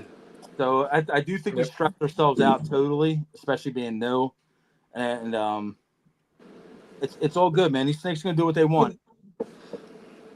The other thing is too, you gotta like. I always look back to the fact of you gotta think that out in the wild, these snakes aren't gonna be coming across a meal every week, every 5 days, 7 days, 14 days, whatever however you're looking at. They're not going to get that regular schedule in the wild, but yet they still get to these sizes, with however often they get to eat.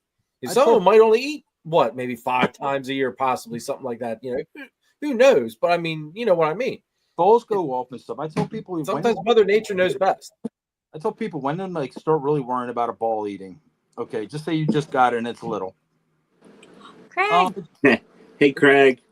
What up, Craig? It should start eating a healthy ball python, just say under 500 grams, should generally start eating for a person that gets it pretty recent. Like if you put it in a cage, give it a couple days to chill out, whatever. You can even give it a week, whatever. Just let it chill out. The next feeding, they should eat, 5 out of 10 times or 8 out of 10 times. Now, the husbandry is a little weird. Like the snake has to get used to it. It came from a rack and now it's in whatever. Maybe it's a couple more days. If it doesn't eat for 2 to 3 weeks, something's wrong. Something's wrong with your husbandry. Something's wrong with the air temperature in the room. Something's wrong with the setup. It's mostly 90% of the time substrate or heat. And like you said, Jeremy, like covering around the outside of a tank, if it's all just glass and it's just one hide in there and they can see and there's 6 cats standing around looking at it freaking every day. And the cat's sitting on top of the bin. I have that because I always ask people, first question is how many cats you got? And they're like, oh, how did you know I had cats? I'll be like, because I know cats, because I have cats. I'm like, that cat's on top of that bin every day, ain't it? Just staring down at it. Well, I don't know how to get it off it.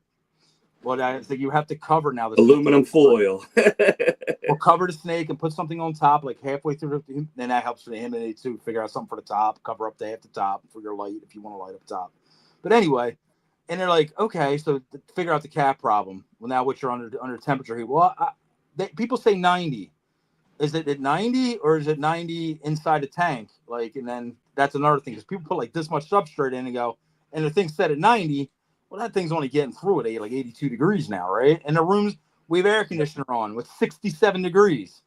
I was like, so now your snake's getting like it's chilling at like maybe 75 degrees tops. Well, it's not going to eat because it doesn't have the heat to freaking digest that food, and it knows that.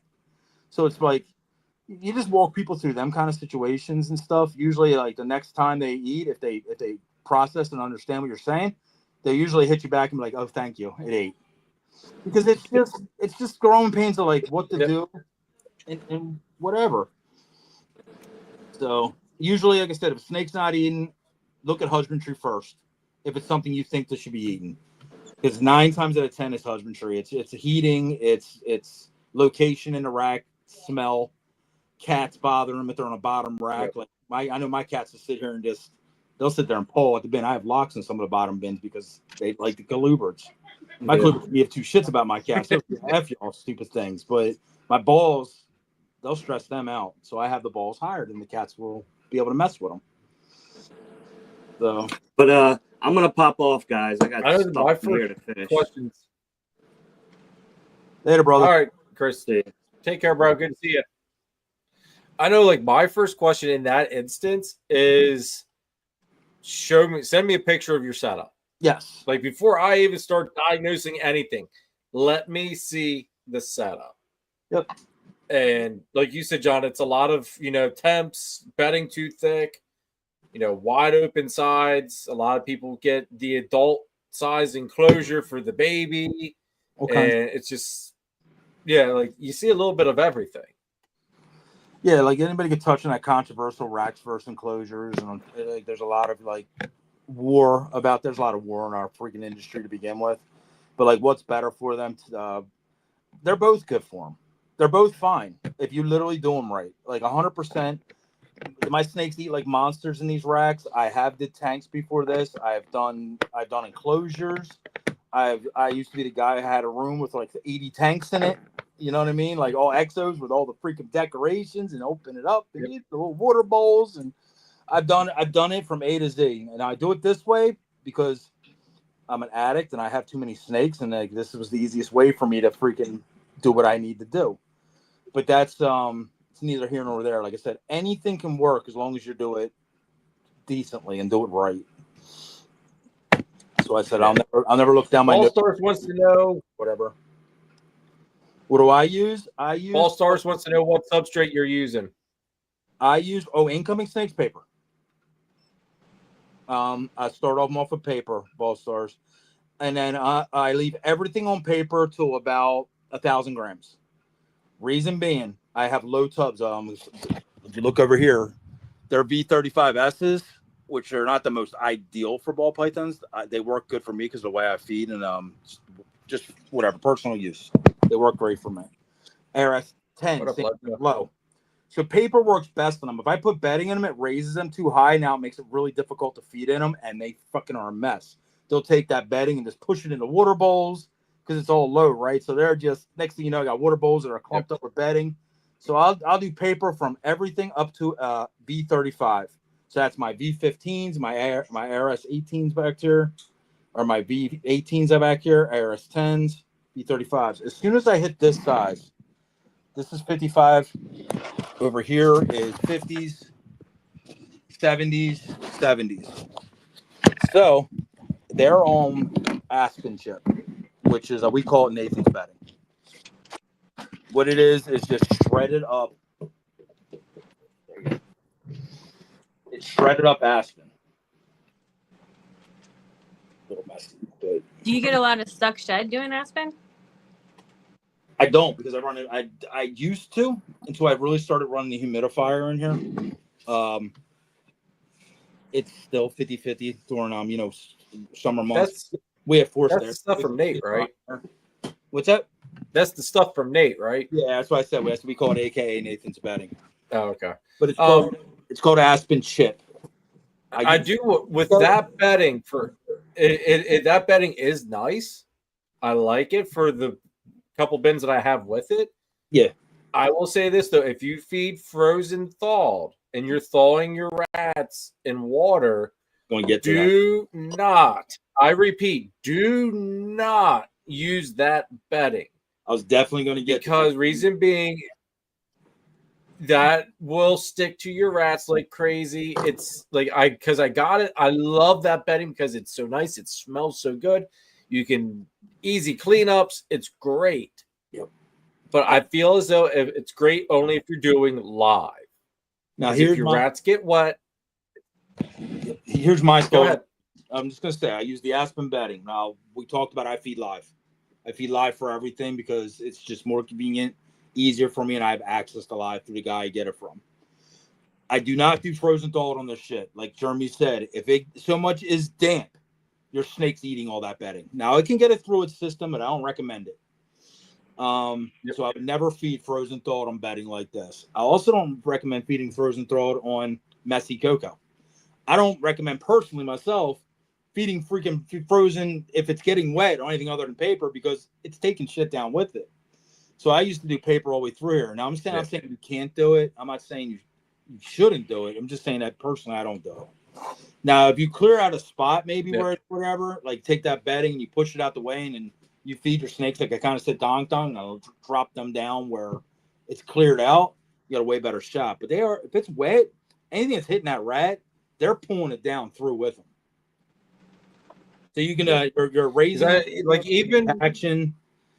I've seen a lot of impaction with bedding. This is one of the main reasons I took a lot of the smaller stuff off bedding. Like, I just won't put little babies on any kind of bedding ever again. I lost a couple babies a couple years back.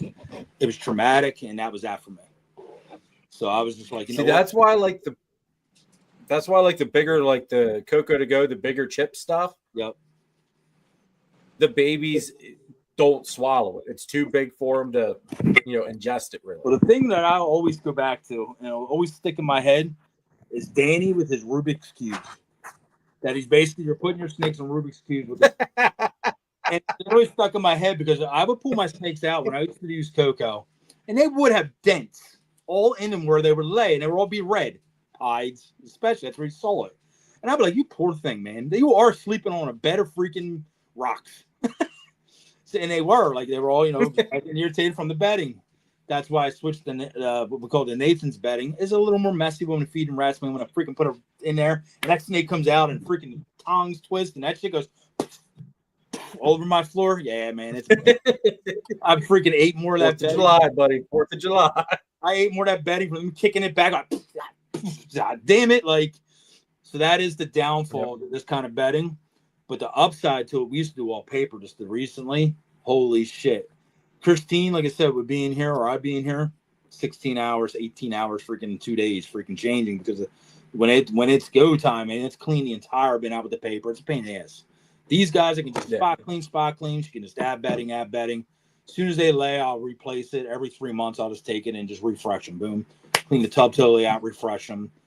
And it's more expensive than paper for sure, but the time I save is probably 50 hours a fucking month. Because we do have snakes. The other thing too, I mean, like I said, I have a couple bins with that bedding still in, but I make sure that the rats that I go to feed in those bins are bone freaking dry. Yeah. So that's the big thing. If they're wet, I dry them off as best as possible, just because even with the Coco, I just dry them off as best as possible. But the wet rats do not go into that bedding. Just I don't want them ingesting that much. I do all paper towels. Everybody. You do all paper towels? Adults, babies, paper towels. Oh, honey, we're going to talk to you about, you see that shit over there? I'm going to save you freaking thousands of dollars a year. Oh my gosh. That paper, you can fold it into any shape you want, and it's literally $15. It'll last you like months. All right. You'll save literally $1,000 a year on paper towels, if not more. Yeah, I go to BJ's. Gets big. All these bins, these small bins, is all the free paper towels. I literally put the paper towels in all this stuff. Mm-hmm. But anything bigger than that, use that paper and literally just double and triple it up. It literally folds in half. And you literally, they'll piss, and it doesn't stick to the bottom of the bin and stuff. The piss comes up with it and everything. Throw it in there, scrub out the bottom of that tub real quick, throw this stuff down, tuck it in the corners, and you're gold. All right, shoot me a link. I'll talk to you after the show about that, like where to get it. But the paper towels do, or I guess paper kind of similarly, like you just wrap everything up, throw it away, spray out the bin, wipe it down, and then throw more paper in, and then you're good to go. This is what we still use the paper for, to kind of give you an idea of what it looks like. Gotcha. So what I do is I fold it up towards the front here so it doesn't touch here. And sometimes they're even back farther. So what this does, see, this one pulled it up some. That's only that one's a bad example because she pulled her paper everywhere. Shit. So basically, see up the front? I'll leave that space. So when they piss, because they could flood this out, of course, it's a pretty decent sized snake in there. It would usually kick back, and she'll move herself up here so she's off piss. Unlike paper towels and stuff where they literally just stick to the bottom and get all cruddy and they rip them apart and all that stuff. And this is just 2 sheets of that paper. And literally, you can do these things so fast. It's fold into the bin, fold, and they hold the fold great, perfect. Whatever design you want, you'll know it with your bins. And I don't have to do anything but one fold in there. Just fold them 2 pieces together, put it in there, done. So I spray the bottom of the bin real fast, real quick. Take the corners, tuck them in. It sits right in there perfectly, and it won't move because it's spray water. Plus, they're getting their humidity for whatever to change and all that stuff. Yeah, I think Coco can work, but I I know there's reasons why people love it, reasons why people don't love it, but you know, because of my partner, he's like, oh, let's do paper towels. We do paper towels. We did the same thing for years. I used to just roll it out, the 4 paper towels, fold them, and you know, they come in at cubes perfect. We did the math the one year. How much money was it on for ours? It was literally, I think we saved almost $2,800 on paper towels. Oh. So it was like crazy substantial because, you know, paper towels are $30 now and then that would only do half. So I had to buy 2 of them rolls for one change. Do that every week. It just started like getting crazy. First, that paper roll, and I'll tell everybody here on here too, that paper roll over there, I get it from the restaurant store. It's literally just 15 by 20 unprinted newsprint. And it comes in a stack. You just a piece of plastic, you pull it off, lay it on the table, and now you have a work area where you have paper for freaking days. That shit'll last us every 2 months. And like I said, we change hundreds of snakes. So it's a couple thousand pieces or whatever. It's for wrapping hoagies and stuff. But it's literally, it's newspaper. It's just unprinted. Ball Stars. Jeremy, try Coco to Go, dude. I even did a video going over comparing different Coco substrates. Coco to Go does not stain stuff, man. Like, honest to God, that's why I use it. That's why I love it. I compared it to Freedom Breeders, Coco Blocks and stuff, and did the tannin test. There was zero staining in the water, where Freedom Breeders, Coco Blocks turned that shit brown as just brown. I use Coco for one species, and that's my Womas. That's because literally, like, I don't know why. I just the what's it called? The aspen bedding. I think is a little too messy for them because they're so active. I use Coco bed. I use the aspen bedding for all my colubrids, but they're the only species I still use Coco on. I will never use Coco again on ball python. That's just me personally. I've had too many issues with it over the years. Staining being one of them, staining tubs, impaction, making skin irritated, all kinds of messy, expensive as hell for what you get. Like all that shit. I just did away with it. I was a big reptile or repti chip guy, all that stuff. I not no more. So I use the paper towel, and aspen bedding is our go-to source for bedding now. And I do all three because, like I said, there's no one way for anything, and depending on size is basically how I do it. Yeah. There you go, Chris. Let me go ahead and run the channel sponsors here, John. Let me run the channel sponsors here, and then let's switch gears and get controversial for the last hour. Oh, jeez. Oh, gosh. It's already, we're an hour and a half in. We'll go another hour. But let me run these last channel sponsors here real quick, guys. Head on over to Triforce Morse if you're looking for that missing piece in your ball python breeding project. While you're there, add a little bit of lace or citron to the mix, folks. John and Christine can head on over to Triforce Morse if you're looking for that missing piece in your ball python breeding project. While you're there, add a little bit of lace or citron to the mix, folks. John and Christine can also hook you up with the crested gecko, so don't forget that. Turn up the heat with Triforce Morse. If you want to use the best reptile record keeping and tracking software on the market today, scan the QR code or click our partnership link in the description down below for a free 30-day trial of Husbandry Pro. I promise you will not regret it. Make sure you check out Nathan at Infinite Possible Pythons. He is your guy to go to if you want to get into the Bang project. On top of it, he's working a bunch of awesome ball python projects. Kahua geckos, Leachianus geckos, crested geckos, some scaleless corn snakes, and he is your one-stop shop for all your branding needs. So check him out. Check out Chris Shelley over at S Reptilia if you need a high-end ball python, blood python, locality boa, or colubrid. He's also Pennsylvania's distributor of Coco to Go and the Chipper, and he can also hook you up with some rats. So make sure you guys check out Chris over at S Reptilia. I don't know why these ads do not want to play right off the rip for me. Like, I fight with them here tonight. I don't know. It must be something with the connection. I don't know what the hell. I don't know if Kara and the kids are all running internet stuff tonight and it's just totally screwing everything or what. Got all that super. Nate was right. I gotta get messed up.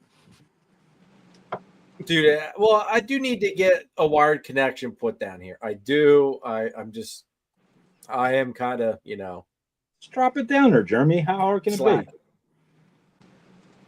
Well, it can't. It's really not that hard because wherever all the lines are in the garage. So I just have to literally follow Bring it over the to main that power line that we ran from the garage in. Yeah, just follow it right into that, even that closet. Next to you. Yeah. Right through the So top I mean, of the ceiling it's and over. not hard. Yeah, you got the drop. No, ceiling, you're so you can right. bring it right over. But it's just like I'm gonna have like I don't know. I guess you can't just go and buy that cable, can you? Yeah, for sure. God, you can You get can't them. just go you to can get 'em all like kinds of, you can get them all kinds of speeds and everything, bro. Yeah, go over to Best Buy or whatever. They sell that shit. what the hell?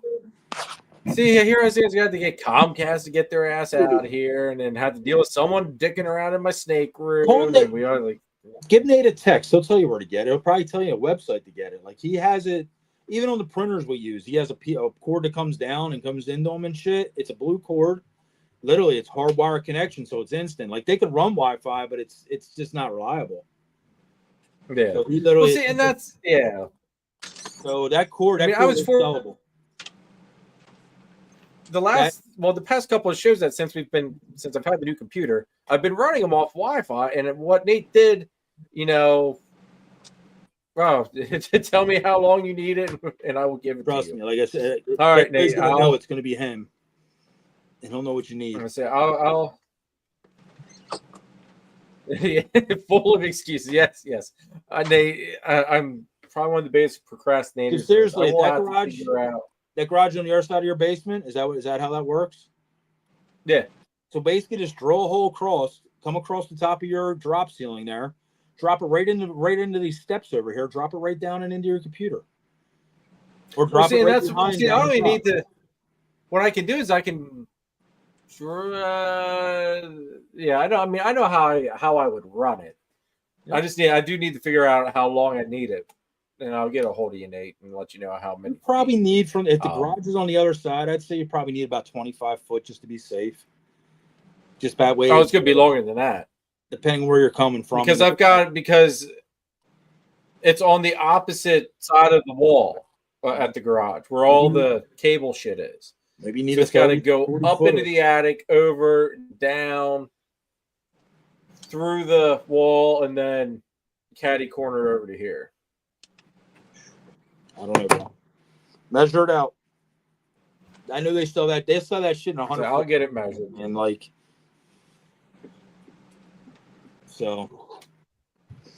whatever you need. I'll try to measure it here this week, Nate, and then I'll shoot you a number. Just like it looks like an old telephone cord. They're just fatter. That's what I always call them. They look like telephone cords. They're just fat. Well, it's not even like the old telephone cords anymore, is it? Yeah, they're just fatter. It looks like that connection that goes in the back of the computers. It has that telephone looking that little box thing. Yeah, whatever. Oh, I was gonna run.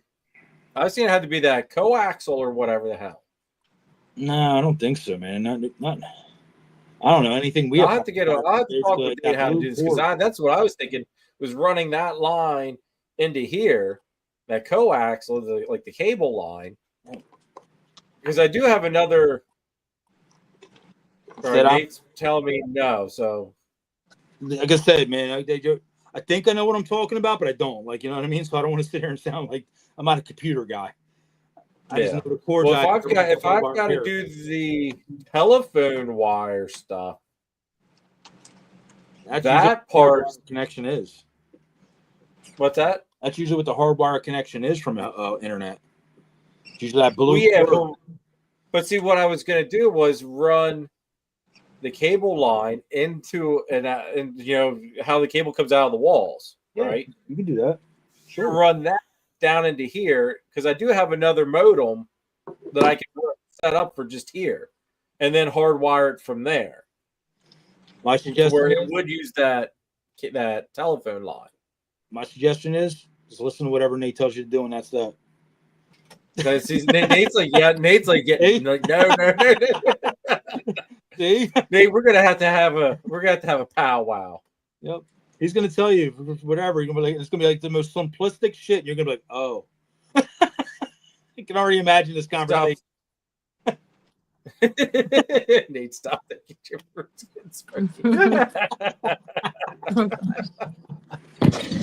Nate, you'll have to learn me something, man. You'll have to learn me something. That's what I'm saying. You just keep talking, and then Nate's just sitting there going.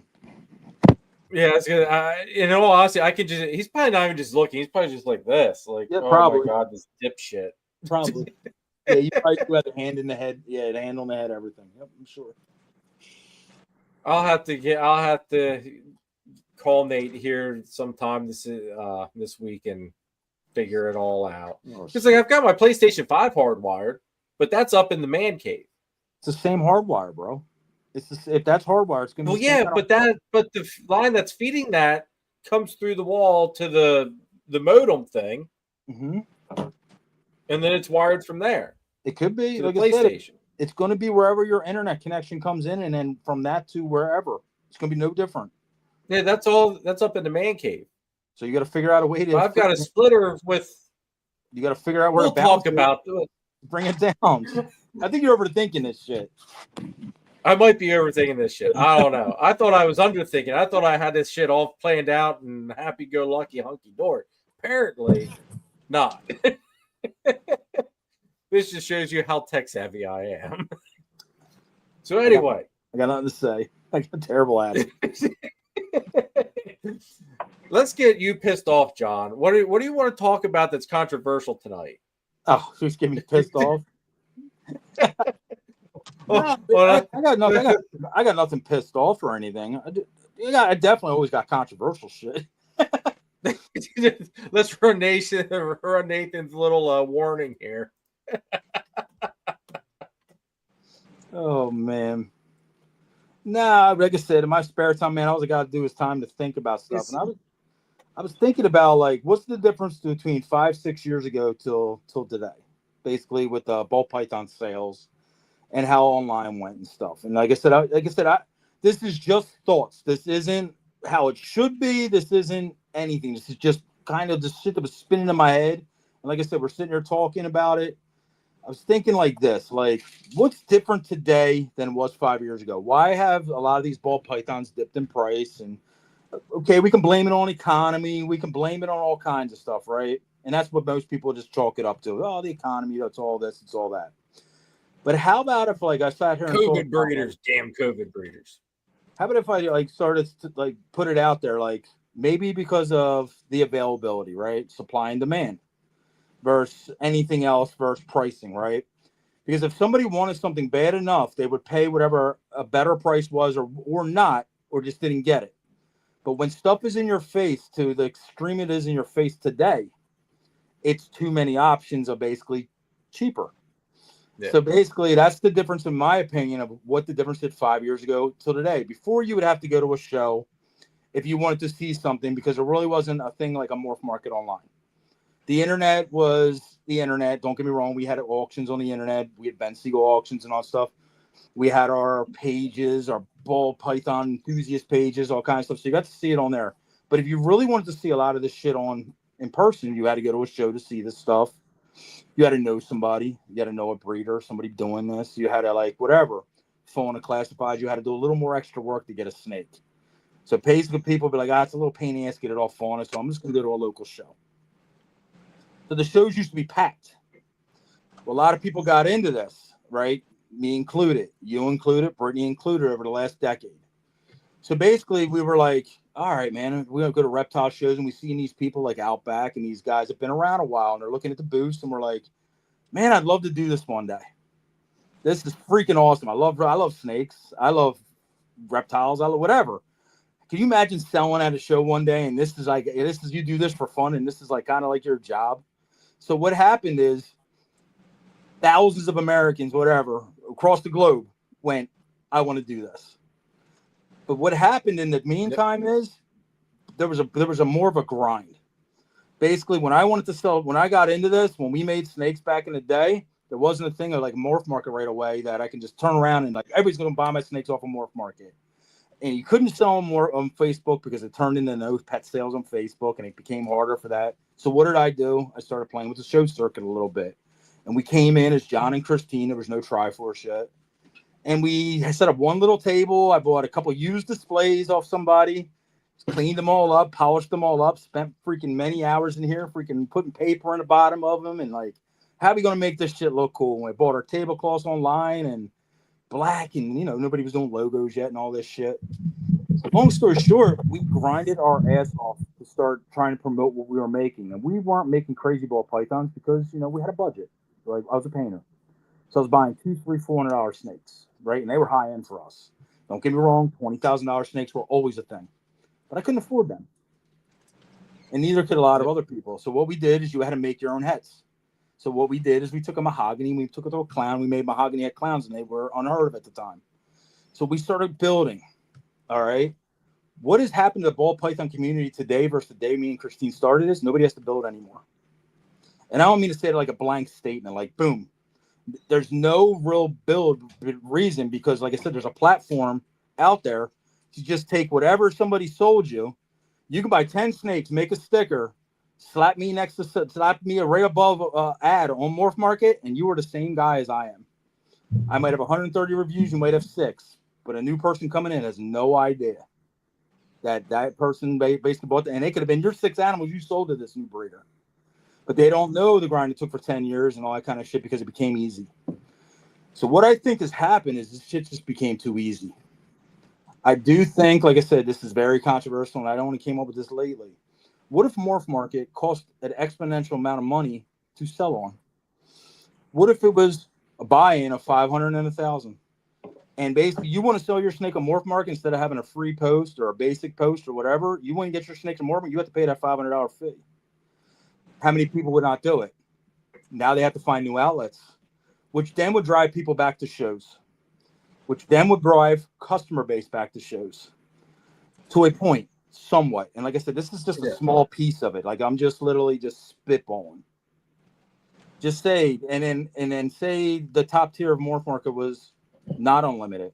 It's 50 or whatever. Just say we'll give it an even number of 50 for any breeder, which means you have to now do work anytime you sold a snake. If you can always have 50, but if you sold a snake, you have to put another snake in its place. But that takes work. You got to click a button, replace the snake you just sold. You got to be in there, freaking checking your stuff daily every day now. Freaking okay, I just sold 3. I could put 3 back up. Just say you have 600 snakes to sell, but you can only do 50. So you had better pick your best 50 that you might know to sell. That have to be on Morph Market. Now Morph Market's not flooded. If in my opinion, if that happened, you do it to every breeder across America, me included. Like I said, it's cutting off my nose to spite my face kind of stuff. You do the next tier. There's only 2 tiers. Maybe one's a 15 snake tier, one's a 50 snake tier, and it's literally like a $5,000 or $1,500. How serious are you about selling ball pythons? How much did you make? Is it really worth doing it? $1,000? Or are you going to try another outlet like the Craigslist again, or the freaking Facebook or Instagram? Make these new breeders work for selling their animals, kind of like we did coming up through the ranks. Boom. If you don't have it, you don't have it. But guess what? It literally, if it means that much to you, you'll do it. And like I said, the number across a Morph Market would be literally instead of 32,000, maybe it's 12,000 ball pythons. Now the scarcity is back.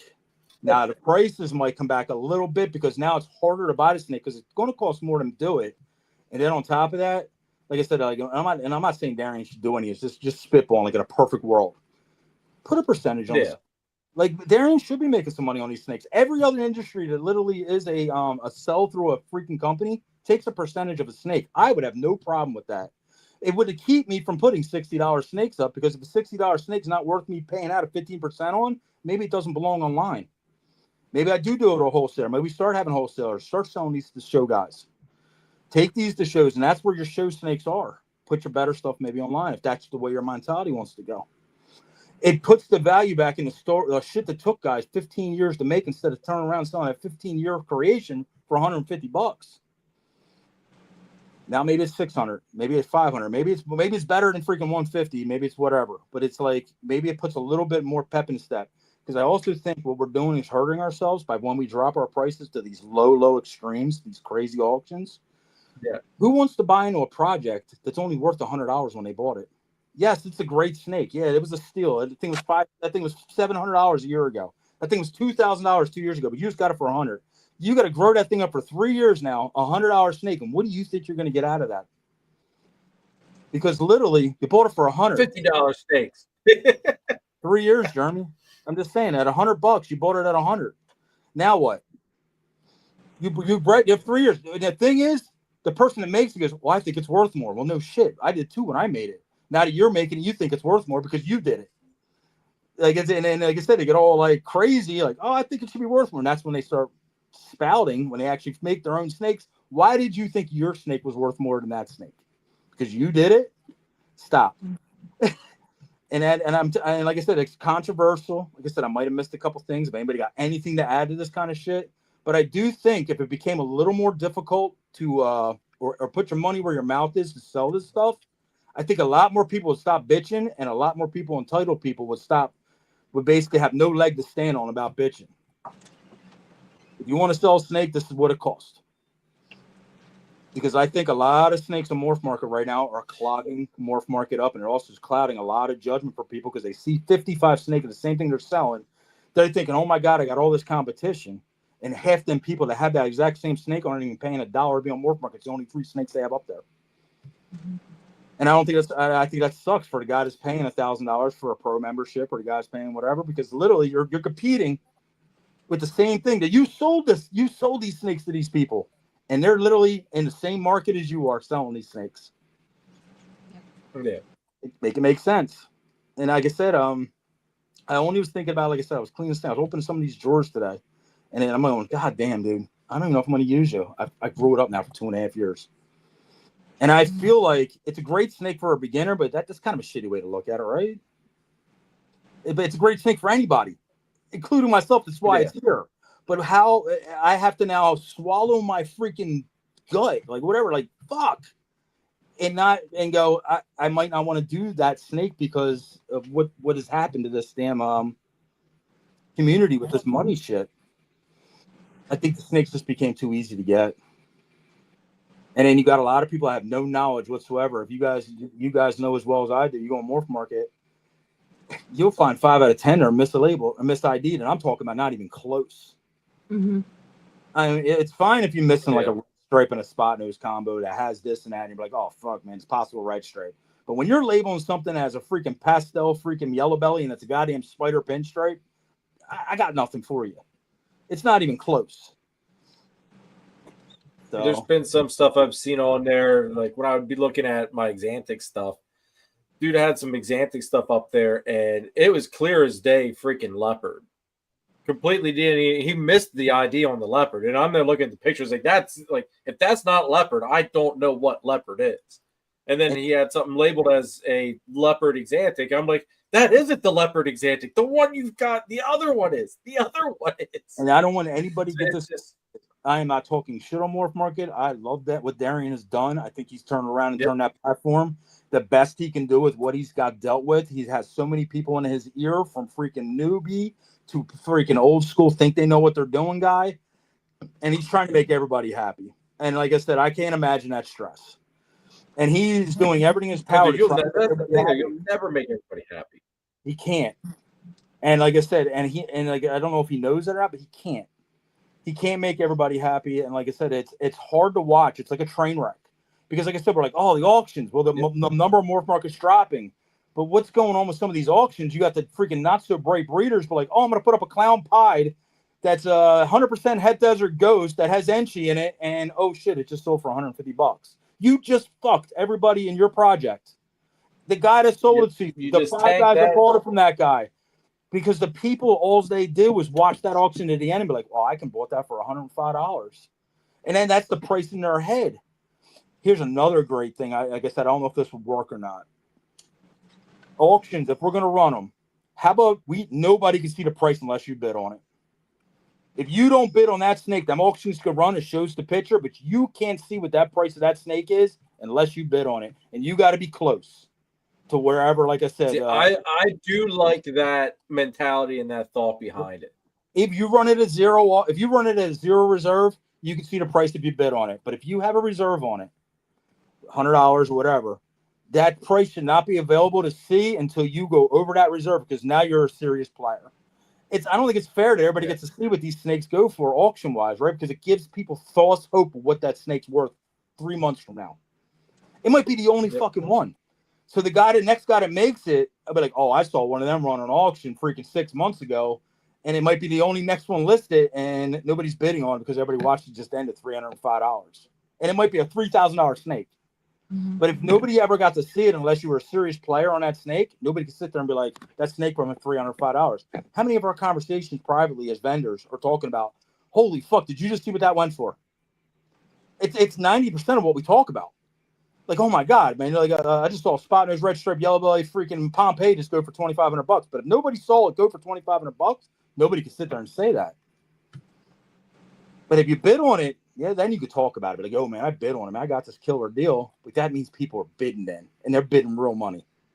Stop freaking acting, faking the funk, and just watching some shit and acting like you know what you're talking about because you're just watching it. Well, the other thing is that I think that a lot of it comes down to the breeders though too. We shouldn't be sticking some of these high-end animals up there on auction. We all don't know about people's money. Knowing where it's at. I can't because I can't go there. We know what's going to happen. I can't go there because I don't know anybody's money situation. A car might have just died. A bill might have just came in. Their rent might have just went up $400. So I get where people need money. Rats went up. So maybe they do have to drop off snakes real quick. And like I understand that because everybody's faced against that. But like I said, if we did an auction system where you can't see the price, it doesn't matter what they put up because if it doesn't hit the auction price that they want, it doesn't sell. But we should not be able to see it, right? Unless you bid on it. If you bid on that snake, then cool, man. You bid on it. You get to see what that thing ended at. But if you didn't bid on it, who are you? Who am I to say what the fuck somebody did? I didn't bid on it. I had no skin in the game. I didn't even bid on it. So why should I get to see it? Like, if I want that snake, man, and blah blah blah, and I think I could steal it, blah blah blah, and I get to hit it, and now I see it. Okay, cool. That's with me. I want to talk about it with somebody that I can do that, but it's all it is talk at that point. Talk's cheap. And when everybody's watching it, now everybody's going, holy fuck, did y'all just see that? We're all watching it. I know this for instance, because I watched a couple of really kick-ass snakes recently go down to the very last fucking buzzer, and I went, wow. And it's projects I'm involved in. And it kind of hurts. Like I said, it's not about money with me at all. But when it is about money for me is if I do have a big investment in it or literally years and years of food in it and care, and it literally might have been a $300 snake and now it's $25 and it's even hard to move. Yeah, it kind of sucks. What's worth your time? Like I said, I'm not the lower price stuff does not bother me. Stuff selling. The lower price bothers me because you're taking value out of stuff when it's too abundant and it's hurting everybody. Now these poor snakes are going into places that are not good. Like they're going in, they're not going to make it. Because if somebody's getting a snake for $25, they're not going to take care of it like they got it for $2,500. I promise you that. 9 out of 10 people. It's just they're not doing it. People usually take care of what they invest in. The other thing I think that links into this though also is that so many breeders lack vision in this day and age. Wow. There's too many bandwagoners following the hype train, following, whoever. Yeah. And there's not enough people going out, doing their own thing, which because of that, we've got so many of the same combos being made and stuff. Jeremy, to combat that though, where do they go? Think about this for a minute. There's no value in certain things. We'll use the thing I used to do religiously, gray matter. Well, now gray matters are now down to $200-300, and it might even be lower than that, right? For males and shit right now. I don't even know. But where's the vision of they're all told recessive? Everybody's told recessive. So what's the vision? Like, oh, I got this cool het red xanthics and GHI mahogany. I never seen a GHI red stripe on mahogany blackhead. But nobody's going to try to shoot for that because literally they were told to do recessive. So they'll take that blackhead right to a pastel clown. So now they have black pastel heck clown because that's where you were told to take a recessive. So you just wasted something that really cool could have been done that should arguably even be worth way more than a black pastel clown because they won't do it because they were told to take a recessive. Yeah. Basically, all that shit gets stood on the sideline, and then you might have the one guy who does a division, but like, I don't care what anybody's doing. I want to see that, and that guy usually be the guy that sells snakes before the guy that sold the black pastel clown, and that's the guy that gets it. But literally the other freaking 500 people that follow the other way because you're told to do recessive, that's all they hear: do recessive, do recessive, do recessive. I'm guilty of this myself. I literally have I think we all are. a lot of projects because I got to get recessive in it. But guess what? You look at Morph Market, what's the most freaking thing on there? It's all recessive, right? 6,000 clowns, 5,000 pies. How many champagnes are on there? 300. How many blackheads are on there? 487 or whatever it might be. But how many freaking DGs are on there now? 4,682. So what are the rare snakes, guys? Sure as fuck ain't the recessives anymore. I was gonna say everything's Right? So no, I'm not telling you like don't do recessive because recessive is awesome. My whole life revolves around recessive because it was hard. That's what recessive was. We did it because it was hard. It's not because it was necessarily the coolest thing, because a lot of recessives knocks the bullshit out of snakes. You start getting deep, these DG, hypo, clown stuff, start taking away the color. But it was like, oh, it's a freaking triple freaking visual. Guess what? It ain't cool as freaking a hypo clown. It ain't cool as a DG clown. You put all three of them, arguably, is worse than both of them put together, my opinion. But people are like, it's triple. Okay. Now what? Now you're going to make bland snakes for the next freaking duration in the next decade because you were told to do triple because that's where it's at. Like I said, this is being, like I said, controversial. I don't want anybody to be like, oh, John's being a fucking asshole with this shit, whatever. I'm just spitballing right now because we're all frustrated. What is the thing to do? Me and Christine would sit down. I got genes. I got every gene across the board. What sells? What do we do that can just be like, everybody just has to have it? And I looked at her and I went, fucking zero. Because it's so all over the place, you don't know what the hell to do. Yeah, and they're always going to get odds. If I could pop out just super orange dream, yellow belly, DG pies, and I sold them for $500, I think I'd have a market, right? People be like, oh, yeah, I think it's a great deal, especially when they're selling for thousands. But that's not what's happening here because you got byproducts. Orange dream's going to pop out, a yellow belly, this or that. So you can't just pop this shit out like candy. But you also got to keep yourself happy doing it too. You got to keep striving for stuff that you've never seen because or somebody else hasn't seen, or something you want to see that your drive is towards. Instead of just concentrating on what's the value at, where is this snake's value at? Because I think that's what this starts turning into. And that's a very, very, very slippery slope.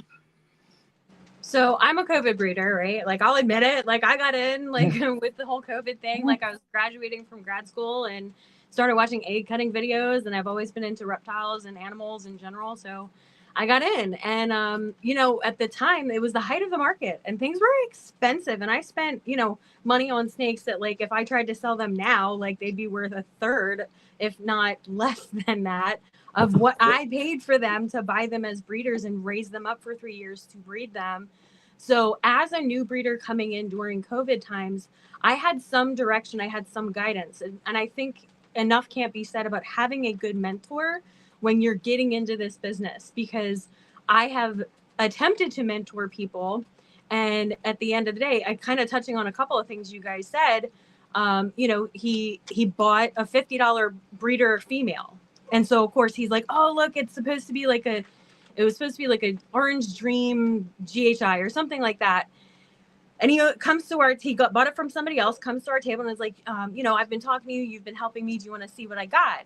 And he pulls it out of the bag and it's a normal. I'm like, this is not even worth the 2 genes that you thought you were getting. So I think at the end of the day, kind of like what you're saying, I don't think, and if it was an Orange Dream GHI and not a normal, or even being a normal, whatever, you can breed it to something and make something beautiful. And it should always be something you're passionate about and that you want to see that project happen, whether or not anybody else is into it. Obviously, if you're going to make stuff, you want it to sell. But at the end of the day, you have to be happy because you're the one taking care of those animals too. And you have to love them in order to take care of them and do right by them. But I think kind of to, what's going on with the market and things like that, I think that there are people that are taking advantage of the people that don't know, and they're selling them these cheap breeder animals, which are only going to make more cheap animals. And you're flooding the market with these 20, 50 less than $100 animals, that yes, people will snatch those up because they're so cheap, right? Like you said, John, it's just too easy at this point to get some cheap animals, throw them together and make more cheap animals. So I think that's a problem. I think, anybody who goes into the industry and wants to do it as a business or make money at it, and you're going about it by buying things that are because they are cheap, I think that you're doing the market and the industry and yourself a disservice. I think that you need to be more focused on maybe a recessive project, right? I'm not going to say that, most of the time, if you're getting into more recessives, you do see a higher dollar amount versus even supers, like somebody was saying. And I do think supers should be worth more. But at the end of the day, like, we need to be treating our pet people right. And we need to be treating those future breeders that are coming up right. And we need to educate them and say, hey, if you really want to do this, you can make it a hobby and just do it for fun and not make any money on it. But if you want to, really do something with this and see it grow, then you might want to rethink what kind of genetics you're getting into, how you're doing things, how you're building your projects. I've learned so much just in the few years I've been doing it. And I hope I can teach somebody the right way. Of course, I'm a student of Billy Rose, right? Like he's, who's taught me a lot. My partner, Brian, has taught me a lot. You guys both, especially you, John, have taught me a lot. And so you never, like you said before, like you never stop seeing weird things that like you've never seen before in this industry. But I think we need to treat our people right. I think we need to educate people like, hey, you just bought what you thought was this. It's a normal. This might not be the direction you want to go. Like, and have that hard conversation. And this is where the thin line comes in. Now, like I said, pet people are going to be pet people. And they're going to go through their own growing pains. And sometimes there's time to talk and sometimes there's not because you'll overwhelm somebody. So if a person comes up to the table and it's a cheaper animal, whatever, and they're in love with it, you let them buy it. It's $30, $50, $300. It doesn't matter. Because literally they will, if they love this enough, they'll research it and start watching a show just like this. I'm talking on this show about this stuff because most of the people that are watching this show is newer people that turn into enthusiasts that want to do something with this. Or they're already breeders that are established, or they've been around, kicking around going, what the fuck's the deal? Kind of like myself. So basically, like I said, I can use this kind of platform to talk this kind of thing. I would not sit at my table and like people that's their first snake and start talking this nonsense. Right? They got to come into this and then learn what this is and actually want to do this, even breed snakes. It's another thing I think a lot of people do is push breeding on the people that have no business breeding. And I think like sometimes it's like when to hold your tongue and when to talk.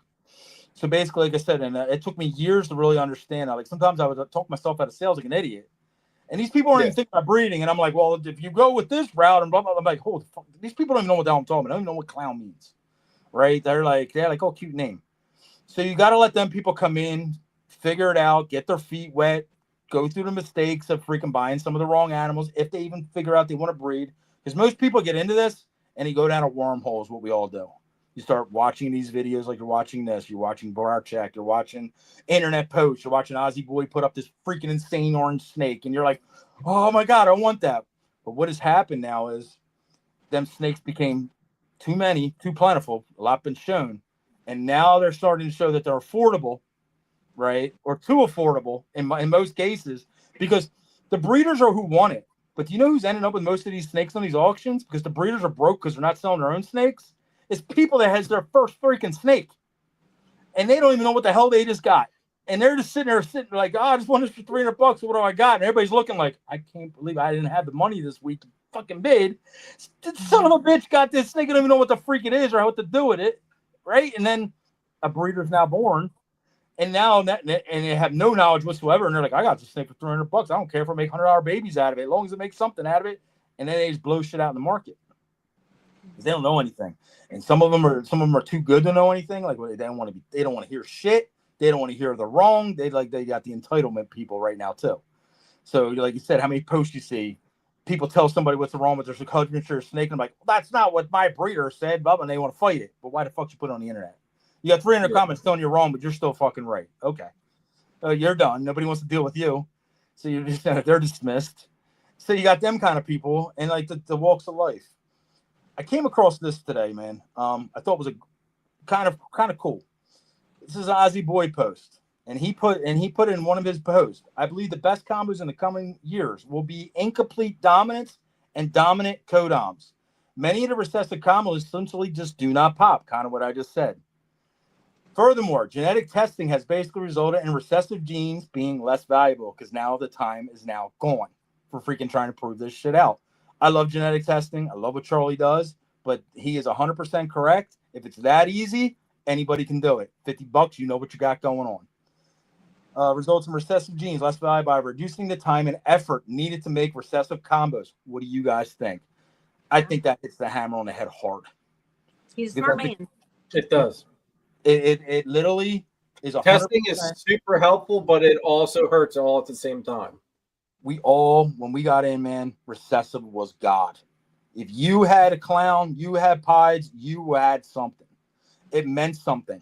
It meant something if you had a double gene pied. It meant something you had a double gene clown. You had pure power because everybody did not have that.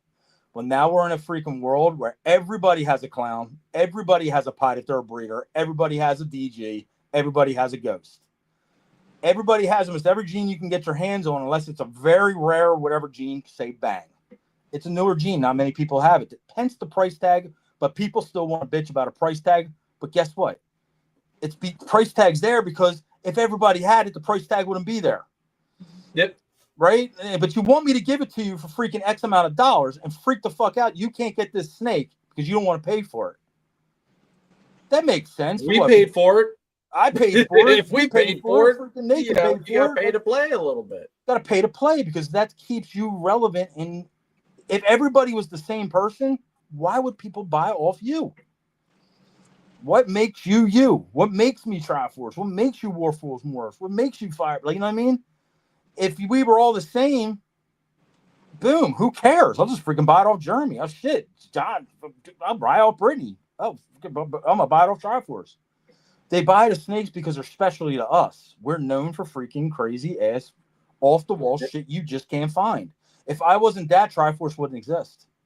And people don't understand that. Make your road. Take that freaking het red exantics, blah, blah, blah, blah, blah. Don't worry about the het clown part. Make some crazy ass snake nobody's seen, and that thing's bad enough, somebody's going to go, that's what's up. Yeah, and then they can have that thing go, imagine that in clown. Then they can sit there and take that freaking road, right? And instead of making the pastel blackhead, and I'm only using that one because that's a kick-ass combo, pastel blackhead. But guess what? Everybody got them now. And the pastel gene hurts clown. So what the fuck do you even do it for? Pastel blackhead. Yep. Is it het clown? No, she's het pied.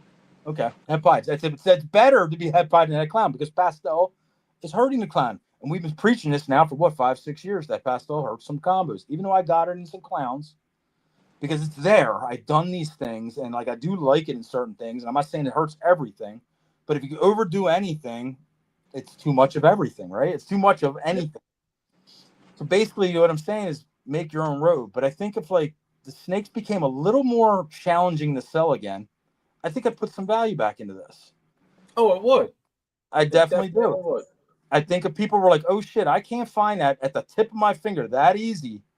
From a person who sit there and, like I said, they made themselves a sticker. They didn't even make a clutch yet. Look at me. I'm freaking all that balls. All that balls. I saw them on YouTube. They freaking put a video out and showing their racks. All that balls showed freaking all the snakes they bought off everybody. Didn't make a fucking thing yet, by the way, guys. But they freaking have everything from everybody.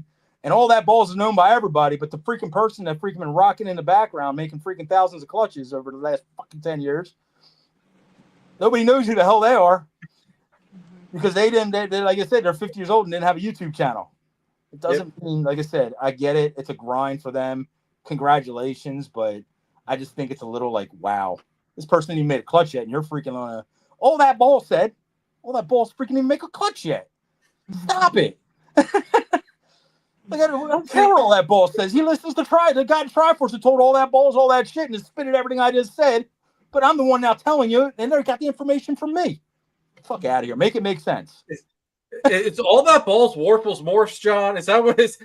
Am I supposed to be taking a hint here? All that balls, Warples, Morphs have made at least some snakes. And all that balls, Warples, Morphs has at least got himself into the show circuit and at least put his face out there and at least got himself some good displays and put some money back into his racking and his thermostats instead of buying another $300 ball python and using a goddamn all freaking Ranko from 1992. Like, at least you freaking did the right. You put the money back in where it needed to be because you care. Yeah. Half these guys would be like, I'd rather just buy a $300 snake and they freaking have them still sitting in freaking untreated wood. You Make it sense again. It molds up. Oh, I got infections. I got this in my freaking snakes. Dude, you get freaking. They're not. You got mold spores in your fucking rack. Yeah, you want to fire me up? You got me fired up now. Now we just talk shit. So as far as this morph is about the level John was at before we started this whole live. And anybody watching it knows me, man. I'm just talking. What was that, Brittany? Oh, well, I was gonna say, like, because you've brought up morph market and like morph market being kind of overpopulated in a way, because we're pro members, so like we do pay to play. Like we're trying to put as much out there as we can and hope it does well, because a lot of our higher end animals that we bring to shows, people, unless it is like another breeder walking around, we don't sell a lot of high end animals at shows. What you sell at shows are the really kind of $400 or $500 and less animals, because it's primarily pet people. Yep. So and that is great. If you're getting even, like I said, that high tier, that's great for shows, and that's fine. Yeah. But we're there on morph market on a lot of this high end shit right now. That's where the sad part is. Yeah. And like I said, and again, I'm going to iterate. I love morph market. I sell on morph market. I do well on morph market. I'm just saying, I just don't know if something like this implicated would make morph market better. Right, bring back some of the even though I'm selling animals, I'm more worried about the hype of it. Like, be excited for Bang, be excited for this kind of shit. Like, I want to be excited again for freaking making a gene or something that took me 6 years to make, that's now just being auctioned off for freaking, like, because I grew them up all this time and now they're just selling for nothing on morph market. It's kind of depressing. Right. It's like, God damn it, at least there should be a couple bucks more. Like, come on. This is kind of hurt. This is hard to watch. That's what it's taken away the happiness. You know what I'm saying? Well, seeing some of the prices on auctions, some of the prices in general on morph market, and some of the prices even at shows. I'm with you, John. It sometimes it does hurt. A lot of times I don't walk a show because I'm afraid to see what I might see prices at. Sometimes ignorance is bliss, folks. To an extent. Competition is always going to be competition. I mean, that's no different from 5-6 years ago. We came in it. I was a little lower priced than a lot of guys because I had to make it. And I understand new people have to do that. Like, don't get it wrong. You got to get your name out there. You got to then you start selling yourself after your animals start producing what they're producing. They're awesome animals, and you're a great person. You should do pretty well in this. Ball pythons, like I said, is one of those things you can do great, or you can really shit the bed and really, like, you can waste years and get nowhere. And it's hard. It's sad to say, and it's like, depending on who the mentor is, who has the information, all that kind of stuff does matter, because you can jump down a rabbit hole, man, spend 4 or 5 years before you even freaking get a glimpse of, like, holy fuck, what did I just do? I'm that guy.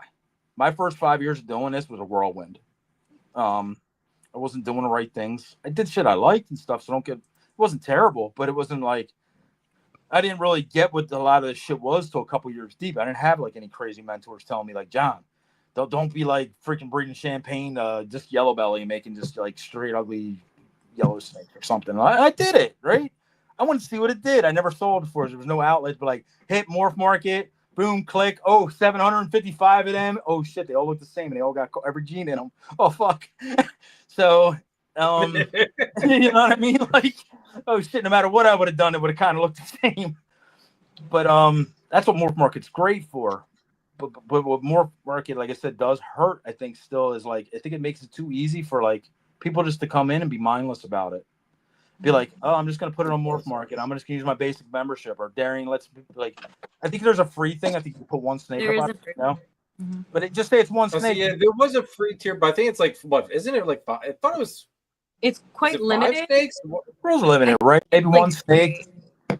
So they get to put what it was. they get to put their hat in the bag at free. And I don't even think, I think you should have to pay to play. Like there's a lot, like I said, there's a lot riding on this shit with a lot of us have a lot of money invested. And I'm not talking about just snake money invested. These racks are thousands. Our displays are thousands. Our tablecloths can be thousands, like depending on what you do. Our show emissions are thousands depending on how many you do. It's not like it's cheap. And like I said, everybody's like, oh, you just care about the money. We are broke, man, like with that kind of shit, right? All my money from snakes, I might make some money, but it goes back into the snakes. Because it was meant to just keep going for the future. Don't get me wrong, man. We can eat we can eat Popeye's chicken once in a while. Once in a while, we have a great show. I'm going over to Longhorn. Ooh, I'm getting myself a steak. So, like, you know what I mean? Like, there's a couple bucks in this too when you hit the home runs and whatever. But that's the payoff of all the hard work, though. Too, you get to keep your cool ass holdbacks, and you sometimes get to keep some money that you worked hard on making. But half the time, the breeders today, we're bitching about losing money. Holy shit, we just sold that for freaking X amount of dollars. Freaking my prep bill was just $1,500. God damn, where did freaking that money come from? It came out of working the other job.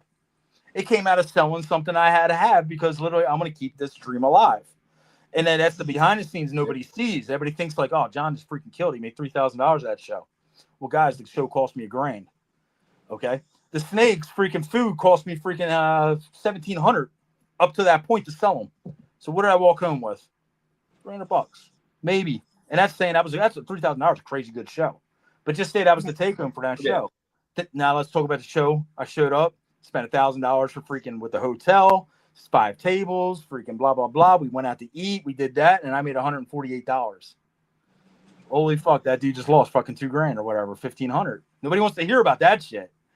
And like I said, and them days have happened. Like when you need it the most is usually when that kind of shit. Look at my last show. And then people go, well, just don't do the show. Well, just like anything else, it's gambling. If you don't do it, you don't know. If you do it and then you lose, well, now you know. If you do it, you might hit a home run. And guess what? That's when you can smile and be happy about it. It is all a gamble. It's no different than the odds of the snakes. We can breed a clown, the blah, blah, blah, and we can end up with the best snake. We can end up with nothing. It is a gamble. That's why this shit is so popular. People love to gamble. But when you know the outcome and you start seeing snakes consistently that are better than some of the shit you even got going way lower than even you paid for it, that's when it becomes depression. Now you're going, well, fuck, if that just went for that, what the hell do I even got that I freaking going to breed next year? I was so excited about this, but he didn't even get that for that, and I got this. Now you're depressed. Yeah. Now this isn't fun. Now this all of a sudden, fire sale. I'm getting the fuck out. I can't make money at this. Freak out. So then now you have that over and over. And that's on the market right now because everybody's like, oh my God, it's over. I was going to ask if you thought that was a factor too, is people wanting out, like, and just and like you said, fire sale. I think some of the outlets are just too easy for them. I don't think they should be allowed to fire sale like that. Literally paying for auctions, $25 a piece because they're fire selling and fucking everybody else up. Fuck them people. I'm sorry. That's how I feel about it. Most gamblers end up broke. You're 100% right, Nate. Yep. That is 100% true. So, like I said, this is a gamble, but like I said, it's like, but when people then get like desperate, or the people that can still float it and they're just like, I'm out of this because freaking I sold my snake stuff for $150. Fuck this hobby, fuck everybody in it, and I'm just blowing everything out. They're screwing their friends, or screwing their other colleagues doing this, screwing everybody across the country because they just don't care. And like I said, an outlet's just too easy for them. They're just like, oop, we're gonna pop it on a morph market. I don't give a shit what it goes for. And I'm out anyway. I don't give a shit anybody cries about it. They just don't care. And then everybody sees it and say it's like abundant, and everybody's watching. Now everybody's seen it. Now they're going, I ain't paying more than $150 for a freaking black pastel clown.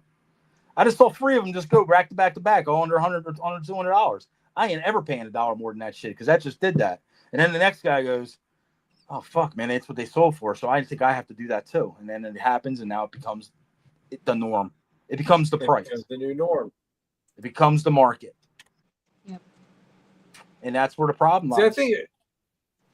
I think also with times like this, and that's also where it's nice to be diverse in your collection, though, too.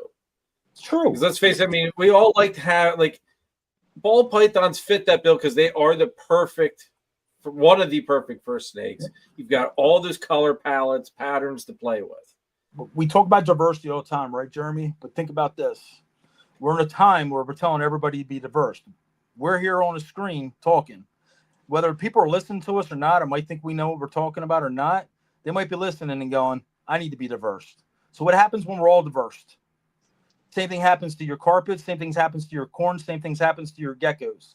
We just watched it happen with the crested gecko market. Honestly, the crested geckos are kind of doing the same following suit right now. You know why the carpets are not freaking really affected by this market? Because they're not that easy. Not so many people will work with them. Not everybody wants to deal with their little. They're not that easy to do. And nobody thinks about that. They're not that easy to do. Look at them things behind Jeremy. Can your room fit them? Are you willing to heat them? You could put 100 ball pythons where he has them. And if you're that guy, guess what? You might be a carpet breeder. But if freaking 100 guys decide to do exactly what you just did, throw them things in the back of your thing, your carpet prices go down to $200 too. Because everybody has them now. So now you literally, it's not just Jeremy Warfel and a handful of guys that got cool carpets. It's Jeremy Warfel and 300 freaking other guys that have cool carpets because they all came from you guys, grew them up 3 years in the future, diversity. Now everybody got them. That's what the market, like I said, market's rarity. You're hitting the nail on the head with it too. I mean, it's sad to say, but yes, you're diversity is diversity. It's great to be in other things, but if that's not your stick, if you can't afford them racks or can't not afford them racks, but if you can't afford the space for them racks, carpets might not be for you. That's why you don't see them in here. I love carpets. I love freaking all kinds of different snakes, but I can't justify that kind of room versus what I have because, like I said, I'm deep into ball pythons because I made all this shit. And the holdbacks I have basically came from trades from you and Nathan or whoever else and people to continue my ball python journey. So I got only limited the room. It's a slippery slope, man. But I do think there's ways we can help. I think human nature's killing itself right now. We're all racing to the bottom. Every one of us. I put a snake up, and then Brittany walks over to my table, and she has the same snake, and goes, "Fuck, Triforce got it for freaking 300." Oh man, everybody's over at his table. Maybe I'll do 275. And then Dirk walks over, God damn it, Brittany got it 275. Triforce got it for 3. I'm only over here on one table. Nobody's really coming over here. 220. 220. And I give it 200. This is the funny thing, though, folks, because a lot of times John and I do play this game. Yep. John will come over and look at what I got my shit priced at, and I'll go over and look at what John's got his shit priced at. For sure. And you know, a lot of times John looks at me and goes, "Dude, you're freaking crazy!" Like, in what world do you think that's what that price should be? Yep. And I'm just kind of like, you know what? If it sells, it sells. If not, whatever. I don't have. Or let me put it this way: I have the space to hold on to them. I don't have. How many clutches do you do a year, John? 75, roughly. Roughly 70. Like I said, we're talking. If you do 20, I do 70, and you can hold on to them. Yes, you can hold out for the extra 50. Yep. You can hold out for the extra 100, maybe 200. You can totally do that. Maybe versus me when I got babies coming, I go, oh fuck, I got 300 spots, 20 more clutches dropped.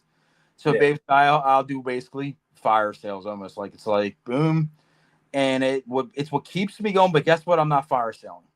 I'm not fire selling a spot nose, red stripe, yellow belly, black pastel, aka Pompeii.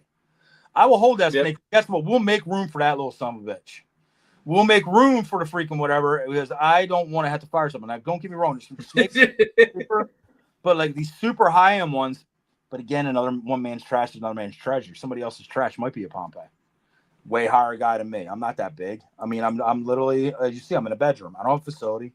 So basically my trash might be another guy's treasure, right? And that's all well and good, but where's the value? We also are at different price points too. Again, we're seeing snakes get sold that maybe none have ever been on Morph Market or 2. And it's going for ding, ding, ding, X amount of dollars. When I see a snake sell for cheap money and you look it up and there's 97 listings for it, just say clown. 197, 3,497 for single gene clown. That could be a $5 snake to me. That's 3,000 of them to pick for, right? Like it's as common as a freaking garter snake in your backyard.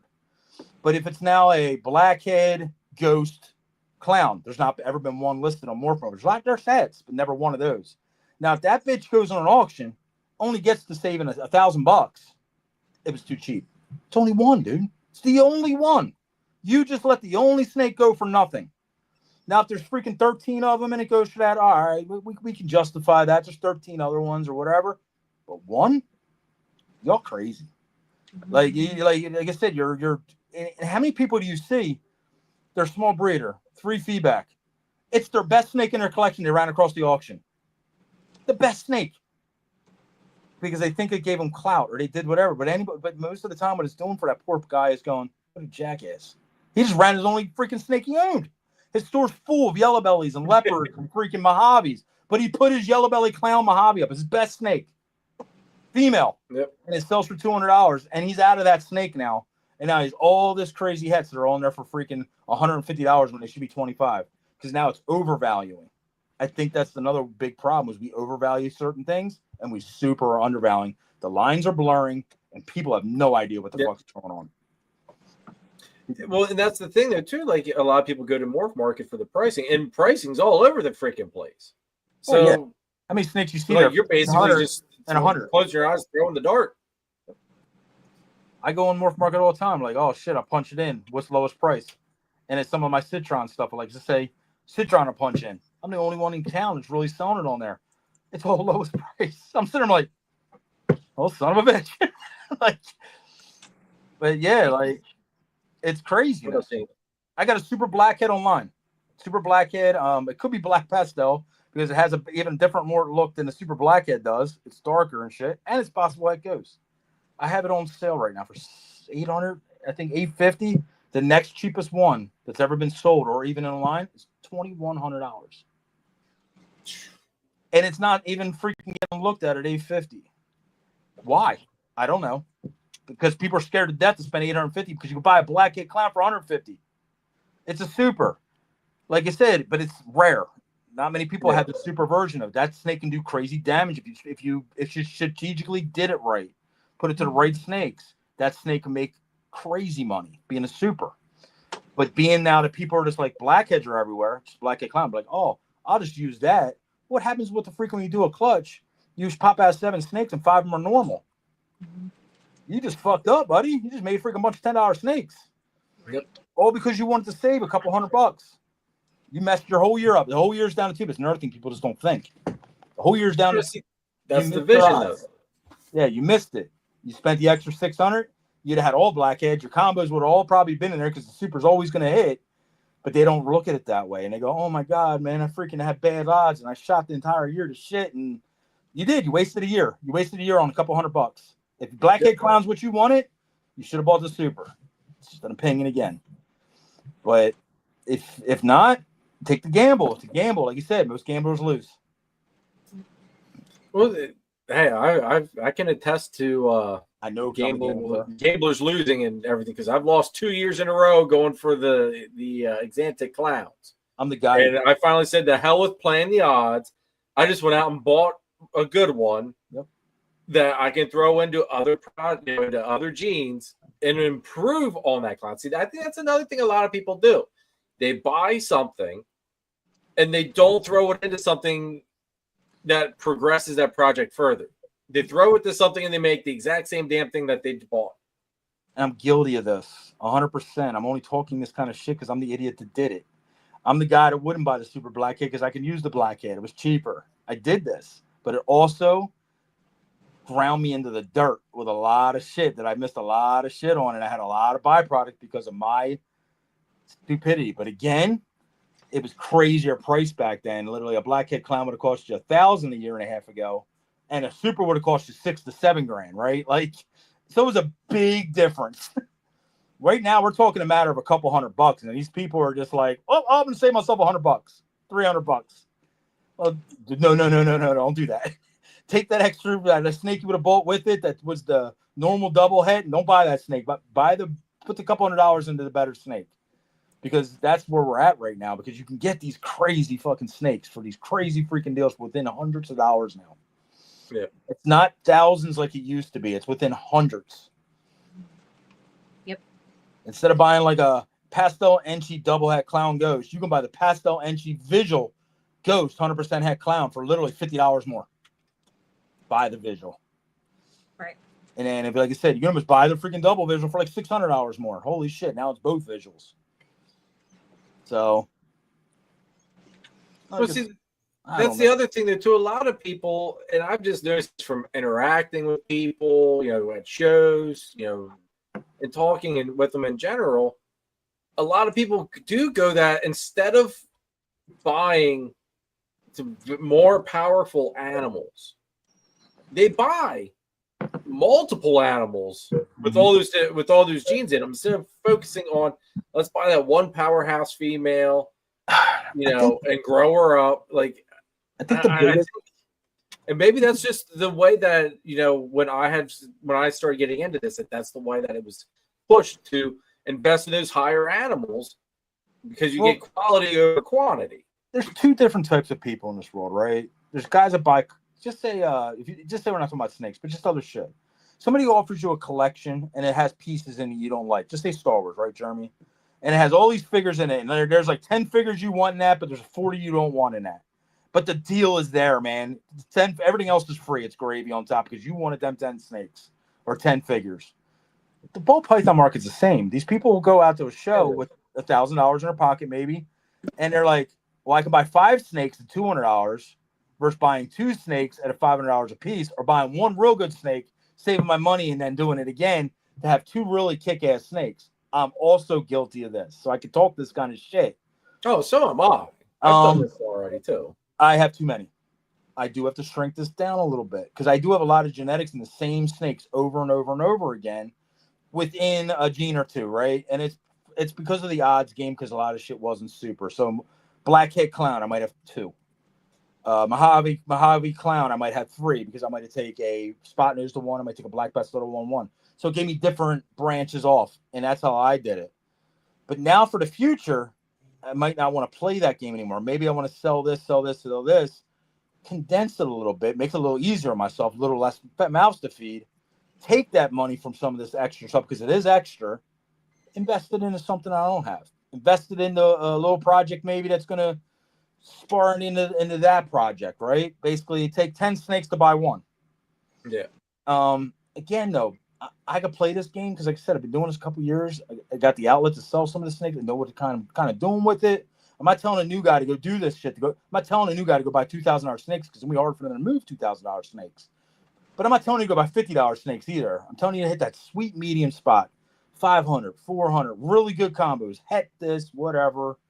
Mash them together. Try to get some shit you're really not seeing on Morph Market. If you're seeing like blackhead, Enchi, yellow bellies, and you punch it in and 15 of them come up, well, maybe that's not a combo you really should go for. Maybe hidden acid. How many of them coming up? Oh, 2. Well, maybe shit. How about that one? Oh, 0. Oh, fuck, man. Maybe I should try that. It's never even been tried before. Whether it sucks or not, you'd be the guy to try to do it. Yep. And that's how basically a breeder brain was born for me. That's how we end up doing all kinds of shit you just don't see it commonly.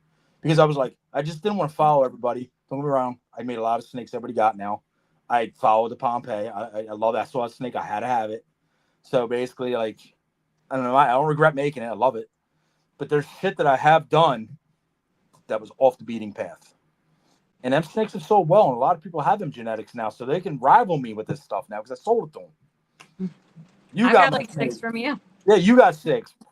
Balls Deep's got freaking 40. Scotty's got 20. Mel's got freaking 40. Freaking goddamn Ron, who was on there last week, probably got like 60 of them. Like, it's just that the snakes have to go somewhere, but he can take the shit. He doesn't have to go, all right, Citron, Yellow Belly, Enchi, Black Pastel, blah, John did it, and don't compete. Like, he could take that shit and be like, acid. I never put acid in Citron. I never put freaking het resin in Citron. I never took freaking mahogany in the Citron even yet. So basically, it's like he can go, oh shit, insert here. Yeah. Insert here. He didn't even do that shit yet. And I might look at him and be like, oh my God, why haven't I done this shit yet? Right? And have my mouth hit the freaking table and be like, bro, I want one of them back. And then, like I said, that's how shit goes. Hey, Nick, if we're all making the same shit, how are we gonna trade with each other? That's the other thing too. If you're making what I'm making, I'm looking. I'm like, bro, I just made 3 of them. I can't trade with you. But if you got something I don't have, and I got something you don't have now, we can talk about this because you're going a different road with it. This is why I just let all my TSK go during that last auction, Jeremy. Why? Because one of my best friends does it. And if I want a crazy TSK in the future, let me go to him. It made sense for me. Why am I going to chase you down, literally up the road from me an hour, doing all the same shows I do? Why am I going to chase you down for what you're doing when I have all this shit set up right next to each other? We're set up. Yeah, you usually sign on tables with me. Why am I going to rival you for what you're doing? Now, like I said, a gene like Banging's different because you could take that into your TSK. You could take that into everything else. I'm going to take it into my blackhead. I'm going to take it into Orange Dream. I'm going to take it into Yellow Belly. Said I'm going to do whatever. You might not go that route. I'm going to take it into Fires and Ghost Clowns and blah, blah, blah. That's my road. And guess what? You might want a Ghost Clown fucking bang one day. You might look at that thing, but John, I have to have it. And you could start that project, but maybe you're not going to take it where I took it. Well, see, and that's the nice thing, and I was going to jump into this with the whole bang thing, is that we've all, like, you figure, I mean, a couple of us are, within the group are into the bang project. Yeah. We're all going different directions with it. Yes.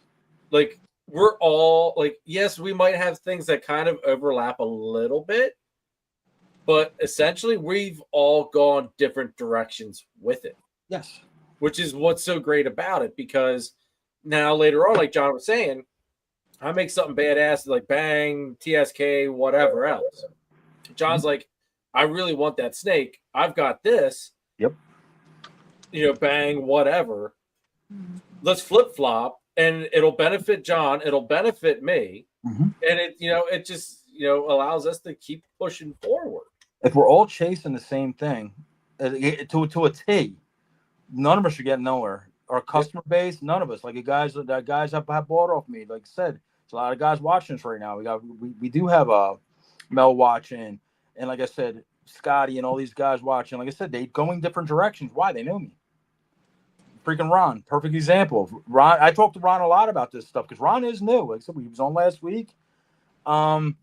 He's still learning what genetics are and shit. And like he's like, well, what would you do? And I was like, well, I wouldn't do what I'm doing. Right, I would do. What do you want to do? What do you want to see? Like, what genes do you like? And I pull out of him what he likes, and then he starts going aha until he starts seeing it down on not paper, of course, but like real live animals made. He's not gonna really know what he likes. Yeah, that's a couple years of new breeding. Like that's getting your feet wet. Wow, this is really cool. You're gonna have snakes that come out, and you're gonna be like, holy shit, I'm gonna just make nothing but them. Like you'll have them aha moments for 5 minutes. Like you're just like in love. And then you have ones that come out and you're like, ooh, fuck. I'll never don't do that again. Again. They ugly. Like I shot for I thought it'd be the coolest thing to make an 8-ball candy. No. It took me 6 years to make an 8-ball I was an 8-ball candy actually. So I was like, I'm gonna make an 8-ball candy. I'm the 8-ball guy. I freaking been doing these matters. Yeah. Bro, I made the 8-ball candy. God damn, is that the ugliest fucking snake I ever did make? It looked like a turd. It looked like a flaccid, what Jeremy's mic. It looked like a skin flute. It was terrible. I was trying to figure out what the hell you were. It was terrible. It looked like a skin flute. It was like it looked like skin, like human skin. It was that color. It was like what the fuck, and it had the freaking super face and the big ugly freaking eyes on it. And I'm like, had the freaking flower nose. I'm like, oh, you poor ugly thing. And it took me literally 6 years. And that was one of the times I had an aha moment going, sometimes we just chase and we just don't even know what the hell we're doing, right? Like half these freaking, like I said, when that Pompeii came out, everybody saw it. Everybody went buck crazy. But if you look at most Pompeis, they ain't all that. They ain't. Most of them aren't even that great. Most of them are freaking grainy messes. There's a few of them. There's a handful. We look at more, that stakes the shit. But why is the rest of the freaking 50 of them up there, or whatever it is, 20 of them up there? Why are they still sitting? It's not because they're $5,000. It's because they're ugly. And like I said, you could take the freaking lace or take a red stripe yellow belly with a freaking other gene and put it into there, and it's so much prettier. Such a prettier snake. But people are like, well, that's what I was told to do. It's got a cool name. They don't know any better. Yep. It's just letting you go, all right, another big one. Sunset. whether you got it or not. Most of them aren't great. Trust me. There's been cool sunset made lately. There's been a few. There's some nice combos, but like sunsets, man, that's a tough one to. But for me, if you take it down, drop it next to every other genetic there is, every single gene. I don't care if it's freaking old or new. Drop it down to every single genetic. I defy somebody to sit there and say there's a gene other than sunset, color-wise, as an adult. And I'm not talking as babies, whatever they everything baby comes out cool looking. But just take an adult sunset versus every gene, Mojave, lesser. I'm talking like the cheap genes right now. Even decent pastels. Sunset is not it. But if you can get this gene to be it, but guess what, man? For freaking, you got to do a lot of work to sunset to get that shit to be it. Mm-hmm. I feel the same way about monsoon. Personally, it's a one-trick pony to me personally. It's a color gradient. But you can do that shit with pinstripe on certain genes. You do pinstripe leopard and do some of these crazy combos, put some blackhead and stuff in them. You want to talk about spinning out of control patterns? You got yourself monsoon-looking snakes. Poor man's monsoon. But again, it's like pinstripe acid looks identical to a freaking monsoon. Pinstripe acid. It does. And again, I'm not shitting on anybody's watching this projects. It's just not for me. If you got it, I'm sure you can take it to where it's going to be freaking awesome. Or even I'll go, holy shit, you did some badass shit with that. I'm just talking about from my personal preference of talking about snakes. Yeah. I just don't know why one is so crazy, gets the hype, and this one gets shit on. There's so many genes that are so underrated, and I'm like, how? How is Cypress not one of the best genes in the ball python game? It so is. Like, how is it like cheaper than freaking a monsoon? How is it cheaper than a freaking goddamn sunset? Cypress or even a Trojan, a good Trojan gene. How is that not leading the industry? Or a good lace? Lace blows DG out of the water when it's right. I'm sorry, I said it. I don't care. Because DG is a one-trick pony. DG turns either creamy, takes a little bit of dark or a little bit of light, whatever contrast, put the pastels in it. You can't get better than a pastel DG, right? I get that. But regular genetic across the board, so you put blackhead, yellow belly, blah, blah, blah. I'm going to take a blackhead, yellow belly lace over a black pastel, yellow belly DG any day of the week. But if you're just talking pastel DG, okay, you win. Pastel DG freaking trumps everything, right? I get it. It's fucking awesome. But it's again, it's already been done. It's a simple genetic and it hasn't had the value. Where do you take that snake to make it better? Well, me, I put lace in it, right? Make the pastel DG lace. Now because it cleans it up. Or Orange Dream looks really good in a DG combo and all these snakes. Like I said, don't get me wrong, I love DG. But it's not, these people are like, they think it's just trumps everything. And it's like, guys, everything has a stop point. Everything has a beginning point. Everything has a freaking that looks good here, but maybe not here. It's not all created equal, right?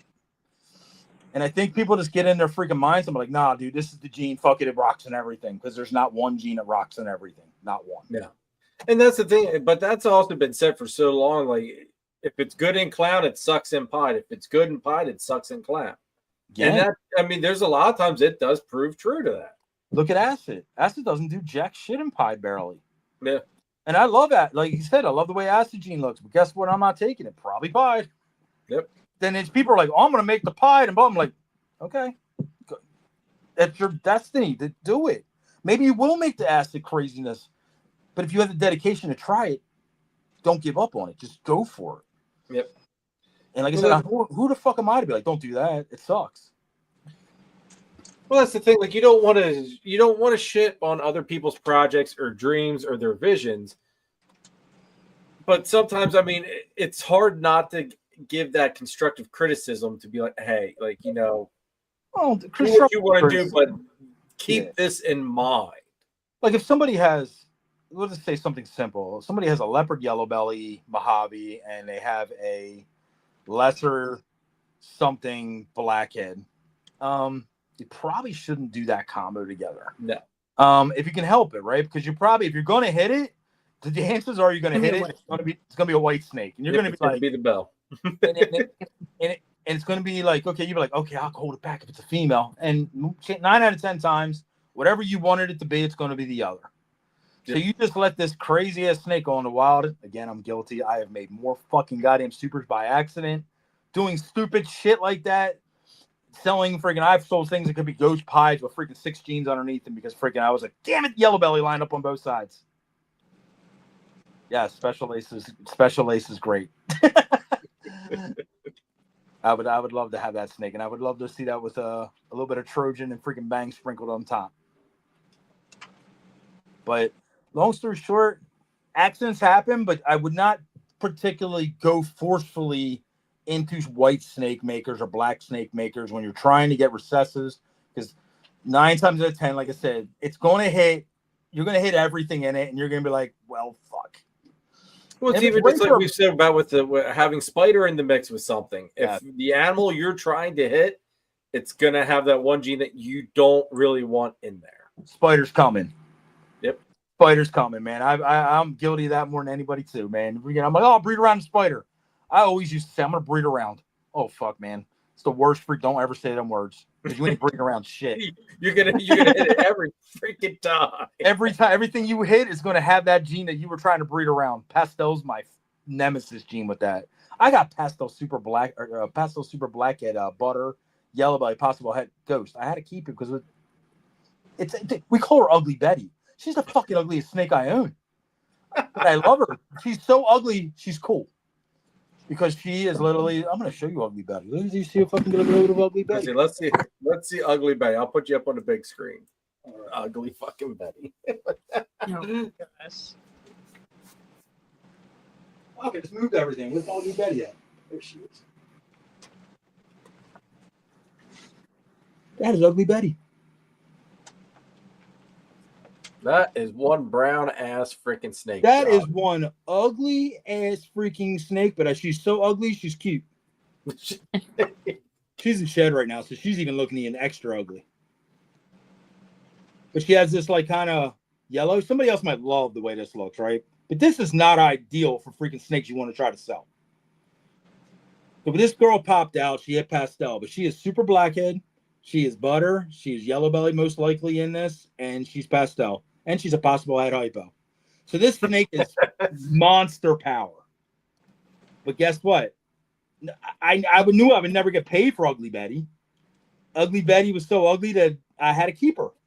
You know what? You put her name on a bin, she'll freaking move because someone's gonna think that name is the cutest thing in the freaking world. Yep. And she'll be the first one to leave at a show, John. You watch. But you know what Ugly Betty's gonna do for my future? Every motherfucking snake I make with Ugly Betty's gonna be pastel and butter. Every goddamn one. It's gonna be a blackhead butter or blackhead pastel clown. I already know what Ugly Betty's gonna do to me. But I accepted this fate. I mean, it made Ugly Betty. Rizzo likes it. I'm just saying, I do like that snake. I'm just saying, but for realistic, like compare Ugly Betty to this, like. Oh damn, you're shit too. That sucks. That's a ghost clown blackhead, yellow belly. Wow. Clown, yeah, clown. It's a clown ghost. But that's like she can make this shit. That snake is appealing to most people. Like when she's out of shed, she's ghost clown. It's blackhead. It's whatever. She's basically way more powerful than this girl could even be if the ghost hits and all that stuff. Well, not really, because that's for double vision, but she's powerful. So my whole point is you can literally go erase the pattern, fucking funkified Ugly Betty all up, or you can have this cool pattern snake. Right? Dude, people in the chat are bidding on Ugly Betty right now. Ugly Betty's Ugly Betty's not for sale. Christina murder me. Ugly Betty leaves here. She is. She's so ugly. We love her. Like, she literally got the name because, like I said, we popped her out. I went, what the fuck is that? Well, how did we end up with a snake that looks like that in this clutch? And I'm looking at him going, Pastel did that to that snake. I'm like, oh my God. Because we made a super blackhead and shit. Like, and it was freaking awesome. And that girl popped out. I went, oof, oofa toofa shit.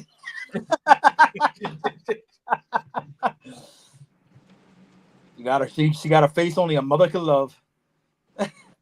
You know what though? But see, here's the thing that's where also you have the breeder way of looking at things, and you've got the pet keeper at. Mm-hmm. So a pet keeper, yeah, that Ugly Betty might not be the most the most appealing or sought after animal. As Now, a breeder mindset, Ugly Betty's going to be a great animal because of what she, the punch that she packs. She punches. She Two packs different punch. mindsets. She's going to mess me up. Well, I'm going to get Pastel. Pastel's going to be. I'm going to hit the combos I want, and it's going to be Pastel. I already know this. I've been here. I've done this now for years. I bred around too much shit in my life. I started trying not to breed around stuff as much. I let a lot of crazy good snakes go because of the breed around. Because I'm the guy that hits every freaking branch down on the tree. Like if there's a hard way, I'm hitting it. There's hard way or no way for me. And it's literally just that. No different when we hit the matter. We were the second people in the world to hit the matter. Literally, it came out. I put fire and Citron Pastel on top. It took all the pattern away. Left a little dot on the fucking side of his head. So I went beyond matter. We called it the Beyond Matter. All kinds of shit. But the Beyond Matter does not help me when it looks like a white snake with a little freaking scully cap on. So I had to then freaking engineer the matter to bring the pattern back, which we started getting a ton of little scully cap freaking matters. And then we got white matters because literally it went too far. It took all the gray away. Now we're making pure white supers. They should be black snakes and they were pure white, which was appeal in itself, but people just didn't understand it. They're like, holy fuck, why does an 8-ball freaking pure white? And I'm like, well, I did the super freaking, I might hit some fire in that one. So it might be a super fire, super 8-ball, champagne, super pastel. So literally, I sold them for peanuts, man. So people got the craziest, whitest snow, pied white, super 8-balls out there that we made. They're arguably some of the coolest ass snakes that are freaking on planet Earth. But I couldn't get the value out of them because a breeder didn't, whatever. They were too mean for a pet person because them little bastards came out nippy as shit. Oh, really? Psychopaths. You can ask Brittany about that kind of shit.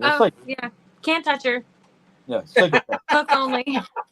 She's nasty. My the male's matter, not as bad, but something to do with the 8-balls, with the champagne, the way mine line up, they were pure fucking devils. So the pet people are scared to death of them. So no matter what the price tag was, I can't really touch that snake. I want a noodle I can pet and boop its snake. So I'm like, oh, this snake ain't for you. You ain't booping shit. You gonna boop you. So them snakes sat on my table for a little while. I dropped the price to like $500-$600 at the time. I was still selling matters for $1,500, $2,000 plus. Literally, like, I was charging like $500 for way beyond matter. They were way beyond matter. Way better breeder snake, way better everything, but you were getting them at a cheaper price because a breeder didn't understand it. And again, the odds went up that they would make them white snakes too. They might be mean, their customer base, yada, yada. So I don't even know if they even thought that hard about it. But the thing is, the moral of the story is there's such a thing as beyond breeding. Going too far. Yep. I'm guilty of the too far a lot. Like, man, if you would have just stopped here, we'd have been freaking awesome. But you can't sell it because it's the only way to get there because it's the only snake yet. So, yep. It's crazy, man. This breeding game messed your head up. Oh, well, the thing is that there's so many different avenues to take. That's where it gets you mad. I think you can get messed up real quick. Fuck yeah. Too many freaking avenues. Too many genes to play with in the mix of those avenues. Yeah. And too many odds, right? Too many mess ups. Too many. Oh shit! My snake just laid 4 good eggs and 3 bad ones, and everything wasn't what you wanted, and that kind of shit. Nowadays, you can buy a lot of this stuff, but again, most people, like I said, should be shooting for shit that they just can't even buy. Like that's what I try to breed for these days. I try to breed for shit that I can't buy. If I can't buy it, that's what I want to shoot. Yep. Now, don't get me wrong. I'm going to get shit you can buy into the clutch because odds are odds, right? Like I said, I did some Cypress Clown stuff this year because I just love Cypress now. Not even now. I've liked it for a couple years. I just never really have much of it, but I've really taken to it. I'm like, these fucking snakes are pretty damn cool in a lot of combos. So, but I'm going to have Cypress Clowns. I'm going to have, Cypress Hat Clowns. There's, odds are odds. But I'm shooting for some shit that I just can't buy. Mahogany Cypress Clown. I haven't really seen them, but I have mahogany, so I went for that. Possible Head Ghost, you know what I mean? Like now I can enter new ghost combos if I want to go that way. And like I said, anybody wants that kind of avenue, and I got it for sale. Well, now you're introduced to this. I just think we're seeing so much of the same old blase shit, and it's like it's kind of sad for how many breeders are out there. It's like how much is the same thing that the guys are shooting for, and I'm like, wow. You see the same combos on every table, and you and I have talked about this at shows too. That it gets people an overload because how do they pick? Yep, I saw a guy at the last show, man. He had freaking literally 8 freaking bells in a row. Who puts 8 bells in a row on their table? I don't care if you got them for sale or not. Put 5 of them behind the table. Yep. Because literally, what happens to a human mind, if they see it and they see abundance of it, they just go, it's not sense of urgency at all. But like, I just grab that off him later. I can just get it off him later because he's got freaking 7 of them. He's got 10 of them. Well, see that, yeah, you're right with that. Like, if you've got that many, don't put them all out because you take away that urgency. Charlie is tested. I have personally, because I don't know, I've said this on the show before. I don't know who's watching. I'm old school. I haven't tested shit because, like I said, I know once I go around a wormhole of testing, it's going to cost me $1 gazillion. I just don't got right now. And I know once I pop, I won't stop because I'm addicted to everything. Because once I start getting the test result, I know I'm going to want to see the next test result and the next one. So I haven't even started it because I'm scared to death because once I start, I want the money to freaking supply the freaking addiction. Charlie has tested more of my snakes. And like I said, I've never even tested one, but he's tested a few hundred of mine. Like, I have so many people that are like, oh shit, I proved this. Oh shit, I proved that. I'm just like, that's fucking awesome. I feel like, yeah, I know. If we have a good season or freaking literally like if running the money from selling something else, like if I got into my storage unit, might start selling off some of the other collectibles I have. I do have literally about 150 tests I got to send out just to start. Yeah. And it's because of a lot of the clown, possible heck ghost, X to this. So that's all now possible heck ghost. And it's like so much shit. And I did a lot of double and triple stuff. I'm scared to know. I'm be like, oh fuck. I don't even want the snake now. Shit. I know you're not heck ghost. Now you gotta leave and you're freaking 1,500 grams. I'll be pissed. Spend $50 to freaking lose value on my damn snake on top of it. Like I'm mad. I just lost money. I can sell cheaper now because it's not. I'm like, fuck. That is the downfall to it. Yep. So I just keep it. I just keep it and go, maybe. and I love that. For me personally, I love the surprise still. It's still one of the things I do love about this. I don't know, that's being an old school breeder, just crazy. I really don't know. But there's something about a possible head to a head or a possible head, and then the visual pops out and doing a couple backflips in your room when it actually hits. It's like it's the Christmas morning. See, I think that's the one thing where, any of us could still go that path. Yeah. But now with shed testing being here, like, it's not. I don't want. It just doesn't make sense to take those steps back. But I wish I would have been able to experience those moments like that. Because that would have given me the biggest high ever. It does. And I would totally understand buying off somebody and want to know if it's hit. I totally get that. But I made 99% of what I own these days, basically, like holdback wise, except for like the stuff I get in from whatever buying or trading. But the thing is, I made the stuff and it was staying regardless whether it was head or not at the time. And it's just a high if it hits, kind of like it's just an extra bonus.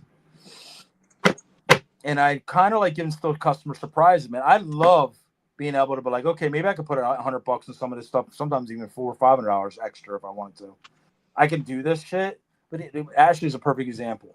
I sold her a lot of snakes about 2 years ago, maybe 2.5 years. I don't even know. And it was blackhead stuff, and it was all possible head ultramahal, possible head cryptic. He called me hysterical or whatever, happy as fuck. She sent them all to Charlie. Almost everyone hit both. So she's hit me up. Like I said, I sold them cheaper than normal because I didn't test them. But the reaction she had and how happy she was made my day. I didn't care about the money. I was sitting, I'm like, because she like, goddamn, dude, like she was happy. Like, and I love when customers hit me back and be like, oh my God, I tested for heck ghost. Oh my God, because it's a high for them too. Yeah. I don't get me wrong, there's a couple times, I'd be like, shit, it didn't, whatever. But they bought it at the price that it wasn't sold as the head anyway. So it was like the gamble. And the $50, they could even afford because it was still a great price even at that the $50 didn't matter if they would have spent $350 without it. Because I keep the prices low enough to be like, I don't charge for that kind of shit. I just don't. I don't, because it's possible head. I don't add an extra surcharge on it. If I know it's clown, I'll charge for the clown. The head's a bonus for you with me. Yep. No, that's exactly how I treat it too. If it's a pos head, hey, Yep. I put my price on it. I'm not even worrying about that head because I'm assuming worst case scenario, it's not there. I had a guy If it's there, that's a bonus for the buyer. I just had a guy literally also just buy 3 laces off me, lace yellow bellies, and they sat on Morph Market for a minute. And long story short, I couldn't believe these snakes didn't sell, dude. I had them down at $4.50 a piece, and the cheapest lace het pied alone, without yellow belly or anything, was $600 on Morph Market. There's only 16 listed, and they go from $600 to $3,000. So I had these things at $4.50 for a minute, like fucking 2 months, man. People are like, it hit me up about them, whatever. He hit me up, bought all 3. He's like, dude, would you do an X amount of package deal? And I'm like, you know what, man? If you're getting in this product, it's good. Well, the kicker is they're all past that clown. So this guy might literally get $1,500 snakes for what he paid for a package for 3 of them, and they're all female. And if he does hit me up with that shit, like I said, we'll stay in contact. A real good dude. We talked on the phone. Maybe I'll get one back off him one day, like I said, in the trade. Like I said, because if he hits one, I know this dude's going to be through the freaking moon. Because now he's got lace yellow belly, 100% het pied, now 100% het clown. There you go. So, as I said, ball stars, Jeremy. And like I said, I talked to him about this shit. And like I said, this guy knew what the fuck he was doing, because the smart move was to buy them, dude. Lace and pied's where it's at. Not a lot of people see much lace and pied, but the ones I made them, and a couple you see, holy fuck. So he literally hit he's going to test them because we talked about it. And like, he hit a home run. But like I said, if one of them hit, it was worth it. And it was worth it without it, because he got him less than what it would have been just being het pied. Yeah. And like I said, that's marketing, and that's freaking customer, whatever. I don't feel that I got beat up on them like too bad or anything like that. I don't feel bad. It's just basically like the stuff's out there. You just really got to search for it. And some of these prices are great, but some of the, like I said, but back to the thing, some of these prices are way too low for like these auctions and shit like that. That's where I was ranting about. But you can find some really kick-ass snakes out there right now cheap. Oh, it is definitely a buyer's market. Yeah. There's no doubt in that. Definitely a buyer's market. I'm anxious to see it start becoming, more on our side. But at the moment, hey, it is what it is. You just gotta roll with the punches. I made them. I thought they were going to be home run $1,000 plus snakes, man. I'm like, whoo! And at first, honestly, God, I didn't think I was selling them until I made the actual pieds by mistake, and that's the only reason those 3 went up for sale. But when I did have them, I'm like, oh, these are going to be easy sells at $1,000 or whatever, and they weren't. They weren't. Like, I had a lot of interest, a lot of tire kickers. But if you still have them by next week when I get paid, my wife said no, to my dog ate my money out of my wallet, whatever excuse may be. It just literally they didn't sell. And like I said, he was smart. He saw an opportunity for a trio. He will be in the lace pie game hardcore within the next 2.5 years, and that's a project, guys. Like that's a project. That's a project that's not tapped too hard yet. So, God bless him, man. And like I said, I hope he kills it, and I hope we have something to compare in the future. And I make some more, and he makes something I don't have. And me and old Jeremy from All Star get back together, and we can swap out some of these lace pods. Awesome. So, John, Brittany, it's a 11:15. I gotta be up at 5:00. It's time we're gonna shut this shit down for the night. Okie dokie. Everybody, this week's video, I have no idea what in the hell I'm gonna film. In all honesty, like I just really don't know. So we'll have to see what I come up with. Next week's live, we do have a guest. Let me see who it is. I think I remember who it is. It is Osman Reptiles. I've got on next week. So we got Mike on next week. Yeah. Mike's and then I'm really excited about this. The following week on the 27th, we've got David Brahms from the Reptile Perch.com, and he also breeds green tree pythons. Sweet. So I'm excited to have him on here, just because if anybody didn't watch this week's video, go check out this week's video, and then you'll see why I'm excited. Tune in next week. Mike's story's cool. I said Mike's got a lot of neat shit too. Mike started when I did. Mike started about a year before I did, so I've known Mike coming all the way through this. Like I said, he's kind of a local guy too. Yep. Out there, I think in Jersey now or whatever. But his story's cool. Like, so if anybody watching, tune in for that. So it's super excited to have those guys lined up. We got some nice shows lined up. So I gotta start thinking about next month though. Gotta start trying to reach out there and get more people, because reached out to several people, didn't get any hits like responses back. I'm just kind of like, okay, whatever. Hit him back again, man. Maybe, like I said, maybe they didn't get it. Maybe that's true. Or whatever. See what's That's going on. True. Oh, Mike, by the way, he's a fellow Greek guy, so I'm trying to get other species breeders out there on here to try to expand everything a little bit. Like, I've been loving the new species talk, just because I'm getting to learn something that I don't work with. Jawas. Come here. Oh, you got Jawa there with you? He just came up. It's his time. It's his time. He comes up between 11 and 12. It's his snuggle time. He comes up and he'll sleep in the snake room chair for the rest of the night. Now to go back down for breakfast in the morning. Spoiled, just a little bit, just a little. He's spoiled. so scheduled, dude. He's using the baby because we have the baby crib here for a grandson. When the baby's not here, he has a little like bed, like a little I don't even know, like the hell's that dog? Freaking the Paw Patrol guy or whatever. One of them dog beds. He sleeps in it, freaking in his little crib. He made that his little place when he's not here. Freaking cats, man. Freaking cats. But that's gonna be it, folks. I hope everybody has an awesome rest of the week. Stay safe, have fun. Check out this week's video if I can figure out what the hell I'm gonna do it on.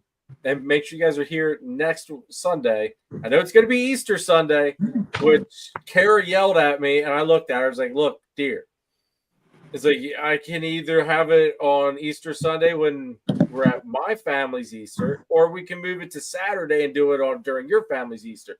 And she responded very quickly, "No, just keep it on Sunday." So we will be here Sunday. And Brittany, thank you again, dear, for joining us tonight. Thank you for inviting me. Are you guys doing Hamburg? Yes, I will. Yes, we will. Okay. Hamburg will probably be my last show for a little bit. Okay, yeah. Because I've got like zero snakes for sale basically at this point. Right. It's kind of cut my losses, miss out on a show or two just because I can't justify taking maybe 2 or 3 $50-$60 snakes and hoping that they move. It's just not. It's just not a good financial move. Well, we will be loaded at Hamburg.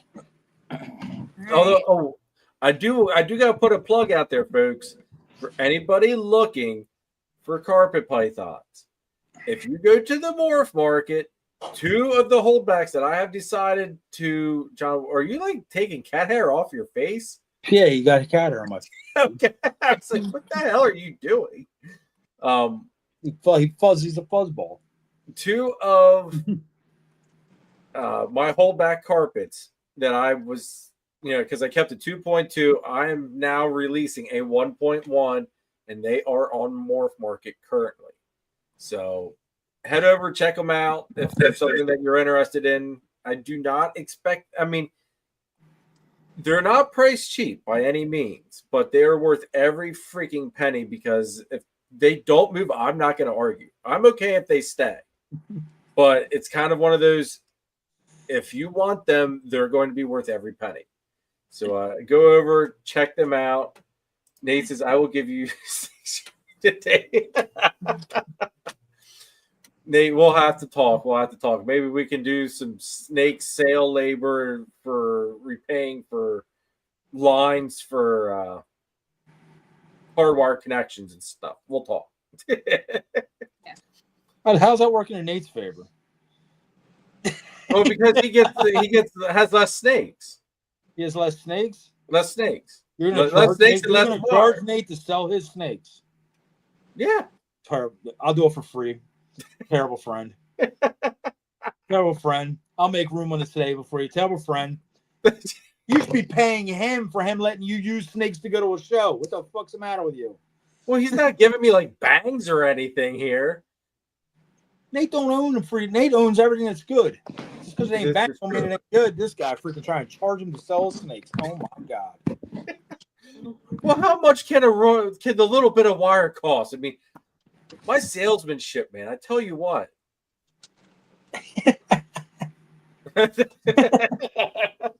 Yep. Damn. Mm-hmm. Yep. Nate, I will get a hold of you here this week to talk about whatever wire it is that I need. So you can set me straight on what the hell I'm freaking doing, since apparently I'm going about shit all wrong. But love to be a fly on the wall in that conversation. Oh, dude, I'll record it for you, John. They'll start off, Jeremy, you're a fucking idiot.